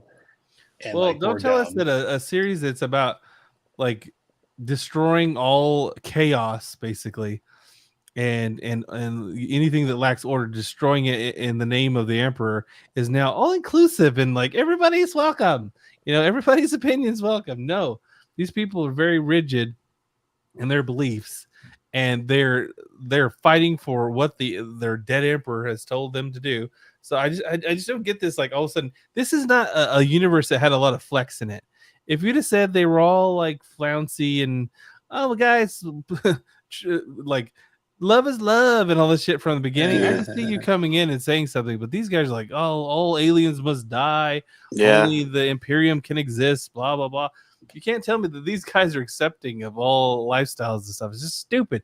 How about y'all let us have what is ours, and you can have whatever else you want. Just leave us alone. I don't understand why it's the left will target these things. And I shouldn't say that. I know why they're doing it, because they have to destroy what you like. They have to root you out of every little space, because you can't exist, and you can't have an opinion, and you can't do any of these things without their say so. And I'm like, go to hell, Seriously, I don't care. I want what's mine, and I'll fight to keep what's mine. That's part of the reason why I created this channel. Razorfist was always saying, become the culture.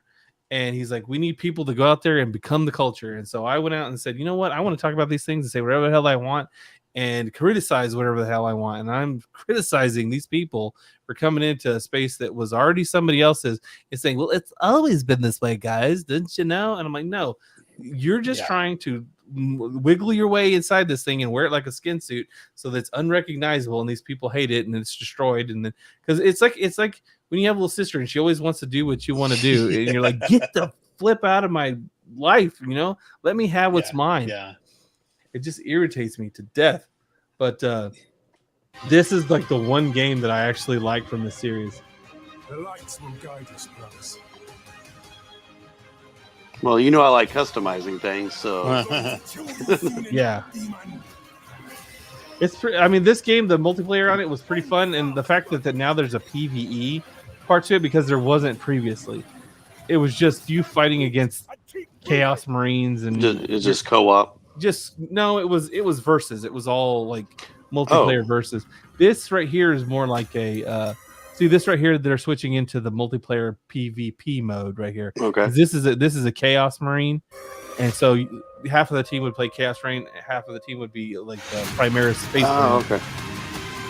So you have both multiplayer modes for this game this time around, which I think is great, because that's what this game needed, because it needed like a horde mode or something, or some kind of like PV, much like we see in what is it called, Helldivers. that's what this game needed, some kind of mode like that. And I saw it just said like a three player 3-player campaign co-op mode. Yes, and 3-player campaign mode, and then I think it's like a 6v6 multiplayer mode, which is cool. That's Cool. all you really need in this game. It doesn't need to be bigger than that. Yeah. But it's based on there's a game you remember the World War Z movie or Oh yeah. They made a video game of that, and they had like this crazy amount of players that they could put, not players, crazy amount of zombies they could put on screen. They're leveraging that technology for this game, so it's going to have a lot of stuff on screen. But if you can ever get a copy of the old game, Space Marine, it's totally worth buying. I remember for a while that when there was like no hope that it was ever going to see a sequel, you could get it for like $7. Now you can't get it for less than 14 on Steam. Wow. So, it took them 12 years to make a sequel. It took a long time. I remember before THQ went tits up, I beta tested for a game they did, and I remember that one of the games they gave me for free was Space Marine 1.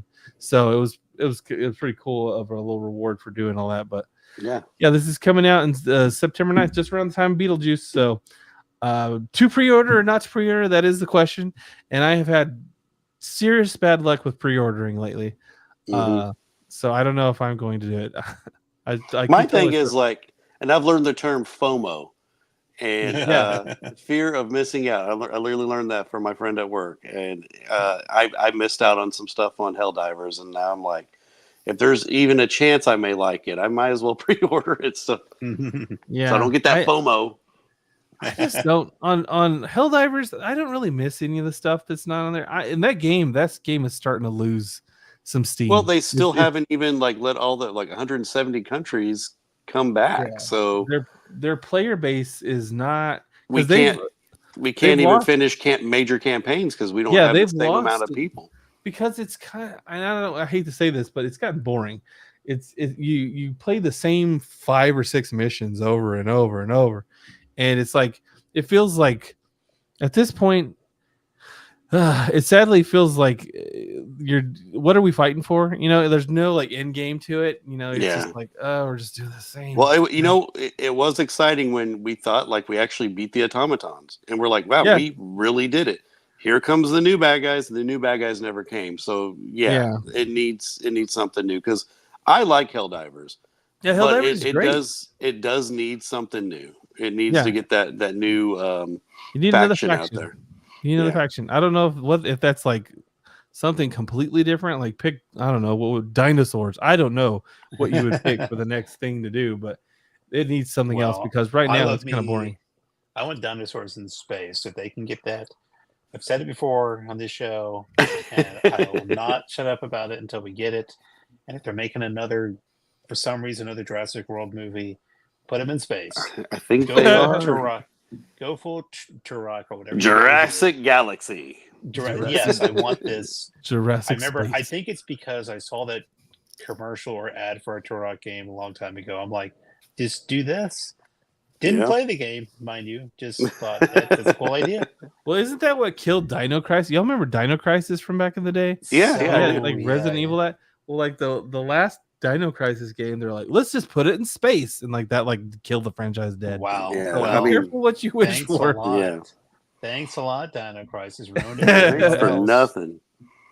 Okay. I have another game. Let's just get right through this one right quick. Y'all probably won't be interested in this one, so let's just tune this one out. This one is called some coffee.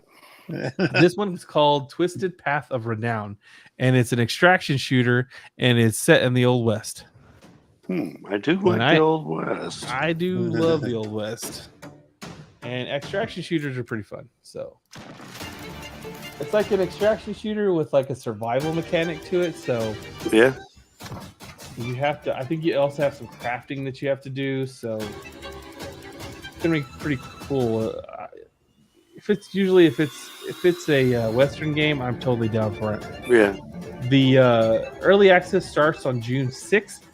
So if you want to go ahead and start putting on your wish list, which doesn't mean shit, but if you want to put on your wish list on Steam, go do so, and then you should soon see your ability to play this game. Yeah, and you Right. better What they- pre-order or you won't get that poncho. They say There's no it's way you'll what- get that poncho. FOMO. Just to get you know, it is the people that play this though. They got some free Steam keys from the developers. They say it's great, but it is rough. So go into this knowing it is true early access. So be aware. All right, and the next couple of topics. Let's go ahead and talk about those. Okay, Furiosa is bombing at the box office. Apparently, it is. I think they said it's almost neck and neck with Garfield. Okay, so they said right here, well, estimates of the film opening as high as 55 million for the 4-day weekend, which I don't know where they got 4 day. Are we? It's a 3-day weekend.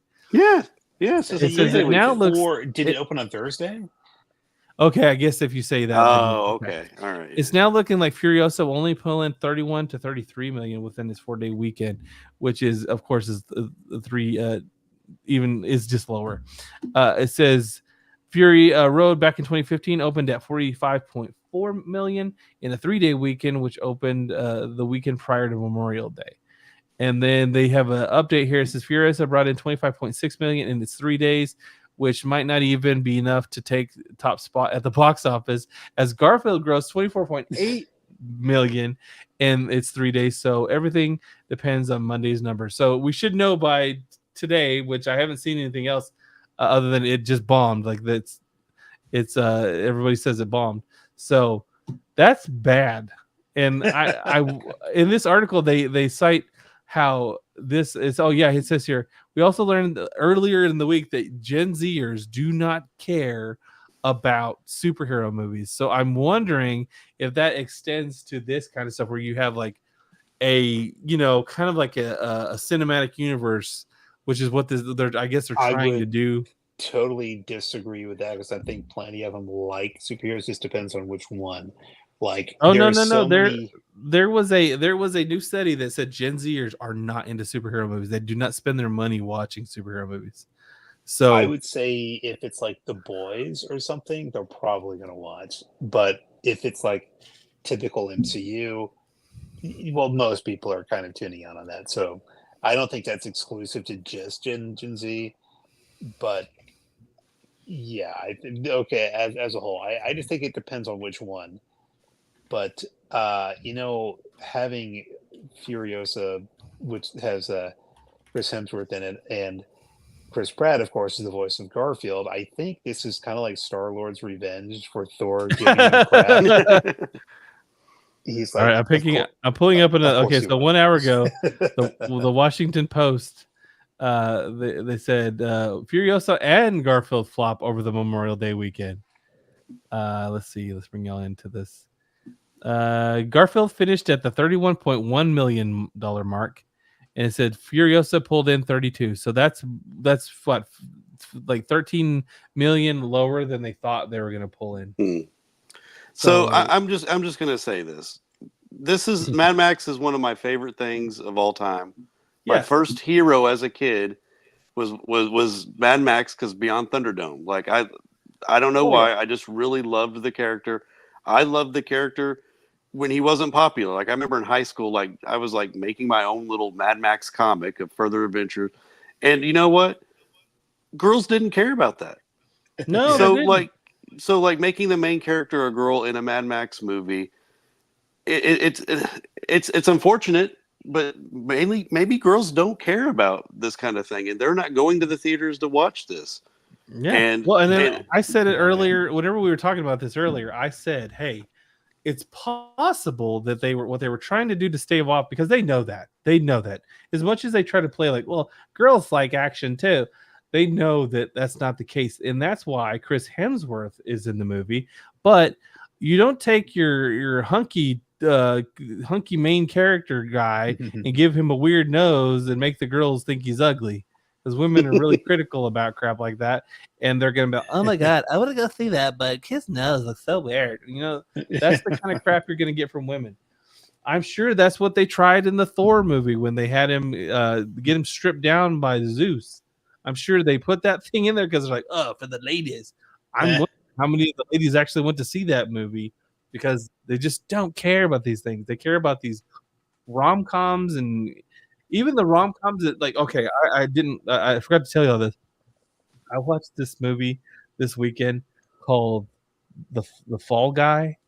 Oh yeah, okay. based on the old Fall Guy show. Probably one of the worst things that I have seen in the past 10 years. Wow, really? Flipping bad. With Ryan Gosling. With Ryan, I like Ryan Gosling for the most. Yeah. I was watching this thing and I remember looking over at my wife and I go, "What the hell is going on? Like I don't understand what's happening here." That's how bad this movie was. It seems nonsensical at the beginning. It does have some really cool action in it. Yeah. But there's a point where it just feels kind of like confusing and weird as to what's actually the plot. Was okay. So I remember the old Fall Guy. I actually liked it when I was a kid. He was a stuntman who like moonlights as a bounty hunter. Was that? No, this one is a stuntman who is working with this. He's working for this like really big action hero who's like a little like asshole basically. And he is the one that they always call for this, and he's in love with the director of these movies that star this guy, and that's played by Emily Blunt. Emily Blunt, yeah, is played by his wife, and I watched it and I'm just like, oh my god, I just don't. It has a plot that you feel like was written by a woman. Like there's a lot of stuff in there. Like wow, this feels like it's written by a woman. I go and look, it's written by two men, and I'm like, oh well, that's weird. And the action was fine. Some of the jokes were okay, but the plot felt really stupid and thin and just not great. The movie kind of picks up towards the end, but it's a meh, it's a meh movie. Yeah. It just doesn't really have anything to it. And I felt like this had to be like what that Argyle movie was like. Yeah, the one with Henry and Cavill. and that's unfortunate because I was really looking forward to Sam Rockwell's. Yes, anything Sam Rockwell's in, yeah, I'm totally down for. But he has been in some stinkers lately, man. Did you see that movie? Watch them run, or see how they run? No. Oh, that movie was balls, dude. That movie was such balls. No. I was really, really disappointed in that movie because I love Sam Rockwell. Yeah. Saoirse Ronan was pretty good in it, but you can't have two good actors that are bad. Two good actors in a bad movie. It just doesn't help. Yeah. No, the only like really recent like modern movie I've seen lately, because mostly we've been trying to just catch up on shows and stuff, was we watched Iron Claw, and that was a great movie. Man, if you know anything for sure. If you know anything about the now I can't even think of their names because I'm so tired. The Von Erichs. The Von Erichs. There we go. Like, man, that's good stuff. I was like, tearjerker. Yeah. So I really want to watch that one. That sounds like it's right up my alley. But like I said, this is sad to see how the Mad Max movies, how the mighty have fallen. Yeah. I just say, hey, maybe if you're going to make a Mad Max movie and you're actually going to mention Mad Max's name, how about you put him in the flipping movie? Yeah, because that's what we want to see. I think that's what we want to see. Because you watched the first Fury Road movie and everybody like says, "Oh, that's a great movie." Yeah, still didn't have Mad Max in it. I don't care what anybody says. Tom Hardy was not a good Mad Max. Tom Hardy was a blah Mad Max. Well, that's because he's the feral kid. That's what I'm believing. I'm believing he's the feral kid.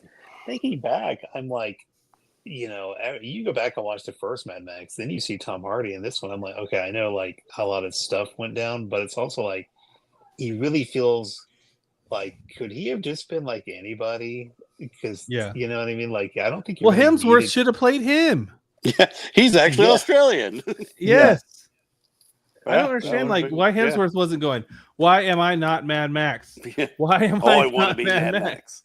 Yes, he should have played him. He should have played this character. He might not have been able to because he's playing like I don't know if he's like locked into Thor or what's happening. At the time, more than likely he would have been like, I'd love to, but I have to film like 5 Avengers things. Yeah. So I just want a magical world where Mel Gibson comes back and plays old Mad Max. That's all I'm asking for. Yeah, is that too much to ask for?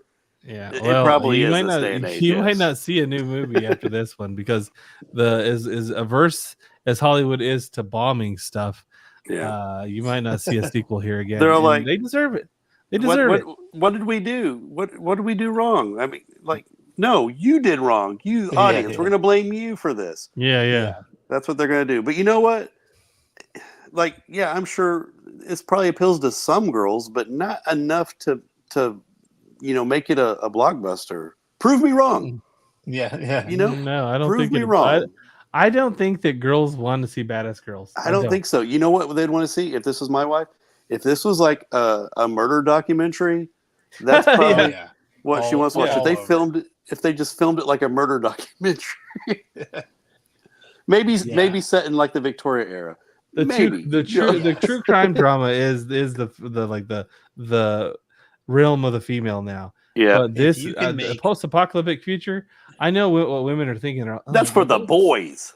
Yeah, but that would suck. That would totally suck to be there because I couldn't get my wife is literally my wife has literally said if there's like a post-apocalyptic zombie outbreak, anything like that, just kill me. She's like, I just want to die. She's like, I don't want to live in that world. Whereas me and Ty, I specifically remember us like actually thinking how cool it would be to survive like in the apocalypse. We were always ready. Sign me up. Sign me up. Now that I have kids, it's not as fun because I just think it's playing up like The Road with Viggo Mortensen and be super depressing. Well, now I just think about stuff like little things. I'm like, there's going to be no Advil in the future. I'm not going to be able to do a whole lot. My body's so sore. Dude, everything I do hurts now. There's no way that I'm doing like a nitrous fueled nightmare of a. If I was in my 20s, maybe, but you go now, dude. If I step over, I have these baby gates in my house because I have the 3 little baby dogs now. Mm-hmm. If I step over I have 3. I knew about 2. Yeah, I have 2 little pugs. We bought the sister to the brother. Oh, okay. That's and nice now we have 3. Okay, so we got a Jack Russell and 2 pugs. Yeah. If I step over one of their baby gates wrong, I am like, I'm done. I'm done. I'm like, oh God, just kill me now. So I can't imagine trying to live through that now. It'd be just horrible. Yeah. If it was like a Fallout world, it would just be like, no, I'm just dying. This isn't worth or even like The Walking Dead. I'm like, yeah, I don't really see the point of going on. Just turn me into a zombie. Do what you got to do. No H's Twitter. He posted a funny picture the other day about like what shirt you should wear in the apocalypse. Yeah, because they all wear the same thing. I luckily I have a shirt like that because I always like shirts like that. But it's the same shirt from Last of Us, World War Z, and what was the other one? It was like The Walking Dead. Dead. Rick Grimes was wearing it. He's got your typical Western, pearl button up shirt, muted colors. Yeah, everything's very drab. Yeah, and I was like, oh, I think I have shirts like that'll be good. I'll say that's the only thing that really the only nitpick I have for any post-apocalyptic film of any kind or show. It's because there would be so many big logo brand clothing out there that people would be wearing tattered Jordan shirts, like Nike swooshes. It looked like the day after somebody's like yard sale. It'd just be like, your kids are wearing like a Thundercat shirt from 1983. Yeah, it wouldn't be cool, and like everybody's kind of wearing like. No way! Like really cool, like stylish, kind of like apocalypse wear. You see so many people like with flip flops and shorts that are just like gossamer because they're just so thin now over years of wear, and this would be terrible. There'd be none of this. No. And guns, they always show guns working forever. I'm like, dude, there's guns. If you don't have stuff to maintain your weapons, they wouldn't last very long. And as dry as this is and dirty, I mean, there's no lube. Yeah, most of your time, you would have no time to play guns because wouldn't it just be on the move or trying to make a crop grow? You would be so focused on just living day to day. And that's what, if you remember right in Road Warrior, it was like one of those things that was pretty accurate where like he's about to shoot humongous with his double barrel shotgun. Oh yeah, and the shell is the shell's too old. It actually remember every time he pulls out a shell, he like taps it with he like squishes it with his fingers because the plastic perishes over time. So it would break down. It'd break down over time. That would be like someone's full-time job is to maintain Oh yeah, you would have to be constantly working, especially in a dusty environment. None of these vehicles, all their air filters would be clogged. If you have ever been in New Mexico or Arizona, you have to change your air filter every time you do your oil change, because it is so full of dust, just dust from just one 3,000 mile trip, that you have to do it. If you don't, your car will suffer. In Australia, in the outback, I'm sure it's worse. I'm sure they have to change it every twice between there. I don't know how this stuff would ever work. Yeah, but yeah. But anyways, plus everyone would be deaf because their guns are going off at close range, and no joke. The guns that do work would be going off. Dude, I can't hear anything when we go to a restaurant now. And my wife starts talking. I just kind of get this like vacant stare on my face, and she's like, "You can't hear me, can I?" I was like, "No, I cannot hear you." My hearing is so bad now from all the years of like going hunting without earplugs. I don't know why we did this as children. I don't know. Like we just did not wear hearing protection, and you'd wear it on the range, and then you would get out to go hunting. You're like, how come we don't have earplugs in? I don't understand. Probably we had to hear the animals. That's why. But I have really bad hearing over time from that. But well, it's Furiosa. Sorry they got treated so bad. Maybe you shouldn't be in this movie. But seeing it's how it's Garfield's the Mad time. Max movie. Like, you know what? If it did good, I would be like a little happy about it, because I go, okay, maybe it's actually a good movie. But I don't know this. Well, everybody says it's getting good reviews. It's just nobody wants to see it. The thing is, it's a George Miller spectacle of a film, and I'm sure it's visually interesting and amazing. The sound design is probably great. Costume design, makeup, all that's probably fantastic. But I'm like, I don't care about Furiosa. And looking back at Fury Road, I'm like, that seemed like all that was designed to make the Furiosa movie. And Mad Max is such an afterthought in the Mad Max movie. Yeah. I feel like, this is kind of I feel like this is the movie you wanted to make in the first place. And you finally get to, and it's like, first of all, it's a prequel, so I'm already like, and that's not a complete deal breaker, but it's not. It ain't great, you know. Wait, this isn't Furiosa Jr.? It's her supposed daughter? to be a prequel, right? I mean, it is. Okay. Yeah. How did she lose her arm? I'm like, I don't really care. I don't. It's in the Mad Max world. I'm like, throw reason out the window. We don't really need to know why. And other things, yes, I do want to know. But when it comes to Mad Max, crazier the better. You know what I mean? Like, I don't really need to know everything when it comes to like Mad Max. Like, why did that one guy wear a Jason Voorhees mask before Jason Voorhees? Like, I don't know. He just did. He did. His face is all messed up. It's because what they had at the time. That's the guy was like shuffling through the crap he could find anywhere. And he's like, that'll work.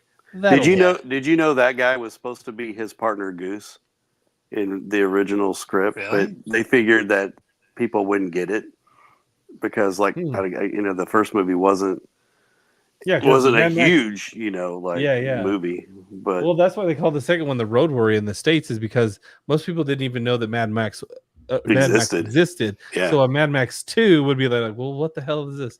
Yeah, that's true. But let's move on to this very last topic. This is the one where Bodz was pretty excited about. Todd McFarlane is teaming up with Marvel to do a set of toys. Well, they're not really toys. To me, they look like like statues. So that's what I found out. Yeah, I was super excited. And then I found out it's just the statues, which I have some of his statues. They're good. They're neat. But like, I was really kind of hoping he would give the Marvel Legends treatment, kind of figures. I saw two of the statues that he has so far. They're just basically like iconic covers. They come in 1 to 10 and 1 to 6 scale, and one of them is Captain America and one of them was Spider-Man so far that I saw. Well, cool. It says in the inaugural wave features figures inspired by artistry of Todd McFarlane, Jim Lee, Steve Ditko, John Romita Jr., and Rob Liefeld. Nice.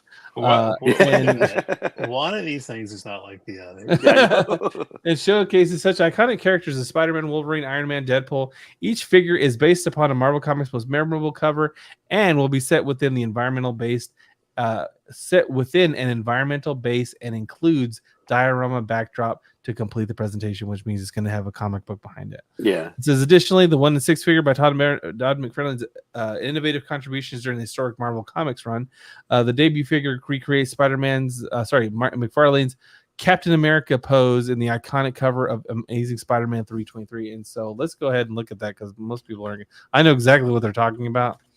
Amazing. Oh, geez, I'll if I can spell. Amazing Spider-Man. Did it say 323? I can't see on mine. It's really small. Okay. Images. Yeah, this one is it.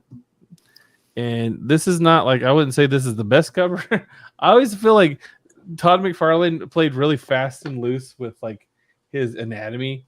Really fast and loose with his anatomy. But this is the Captain America pose that they're actually going to use right here. And it's all right. It's not the worst. It's good looking Cap. I mean, he's like his classic look and everything. And then the other one that I saw that they were doing was the Spider-Man 300, which is this iconic image. Oh yeah, that would be cool. I don't think they're doing the black suit. I think they're doing. I'm trying to remember which one is. They're doing the red suit. I'm trying to remember what number that was. I just know that the black one is 300, but it's that same pose. I'm surprised that they didn't do this. Yeah, I'm surprised they didn't do that one because that one got. Everyone's done like a this different is version. 301. 301 is what they're doing. So let's. Not the Spider-Gwen. I mean, both really famous, you know.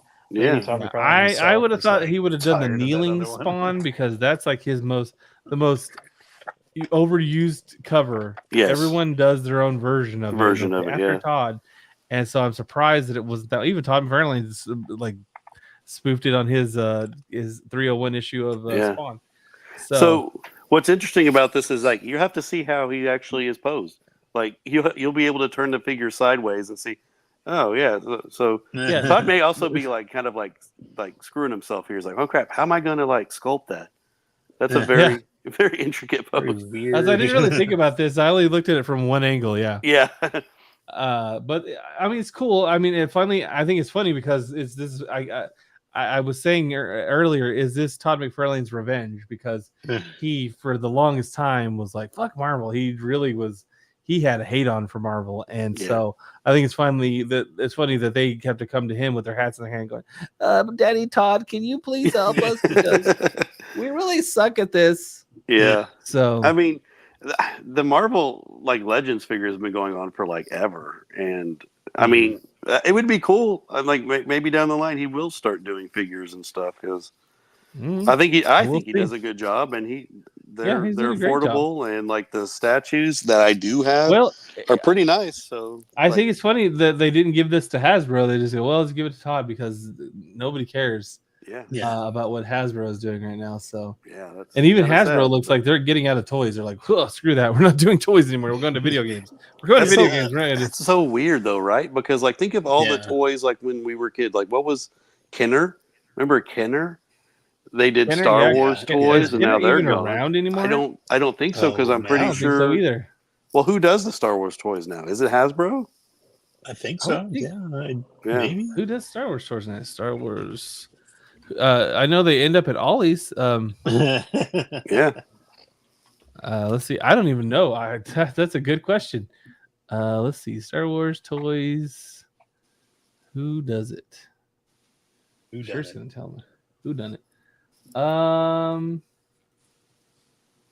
it does not say. Are they? It can't. Let's see. Sorry, I'm looking at it right here. It doesn't have a name on here. I would have thought it was still Kenner to this day. Maybe it is, but I haven't heard the name Kenner in a while. So, wow, let's look up Kenner. Let's look up Kenner. Does Kenner not even exist?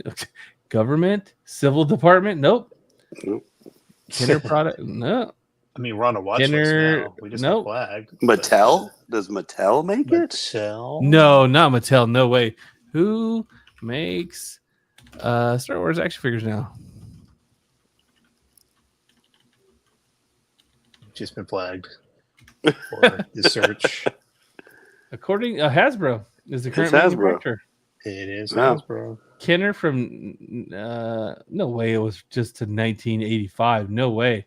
Kenner was still making them whenever we were picking them up, right? I could have I sworn. would have thought so. It says from 1990s to present, it's been Hasbro. Wow, then that was the newer ones we were getting was Hasbro. Wow. Yeah, well. Yeah, well, Hasbro said miss me with that shit because they're now doing mostly games. Apparently, they've switched their focus. So that's how I found out about that. That's how I found out about the what is it called? The new game by Atomic Arcade. So, anyways, well, let's move on to this is within the same topic. Now, McFarlane is really. This was a shock to me. He's working with the Rippaverse to bring us an action figure.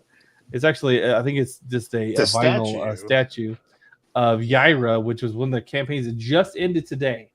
And they're bringing their first, I guess, vinyl statue to the market soon. I totally skipped out on Yaira. I did not care. That's the one time I was like, yeah, I don't really care. It's sort of like I don't know a lot about any of the characters, and I had no idea who this is. I just think it's cool that's I think it's cool that he's doing this, but it's just one of the it's like Wonder Woman. I dip out every time it's Wonder Woman. I was like, no, I'm sorry, no, thank you, don't care, no, thank you. I just don't care enough. And it says that the estimated shipping date will be quarter four of 2024, so between September and December to quarter one, which is from January to March. So between September to March of next year, you should see this.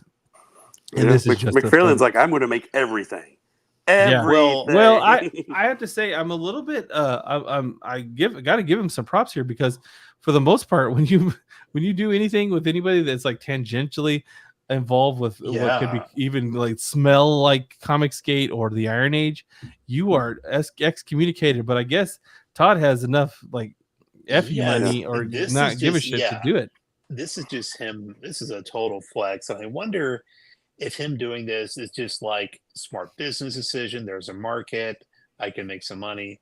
Or is it like, hey, you know what, Marvel, DC, I don't really need any of you anymore. Yeah. And I feel like Todd McFarlane's like, you need me more than I need you, basically. Yeah, it's I feel like Todd McFarlane's just smart business. It more likely is, but I know he's doing interviews with like the Fandom Pulse and things like that. At least, yeah, he was on Fandom Pulse, which that shocked me. That shocked me. That because he did that. That's like, okay, for one, he's like, hey, there's this market of people who want these characters, and there's data to back up that it's a smart play to actually invest. And you just hit the nail on the head. You hit the nail on the head. What I was thinking, there has to be. I guarantee you that there was somebody crunching the numbers, and they go, we have to either move on from the big two, or just suffer their slow death along with them. Because there's no way he would like.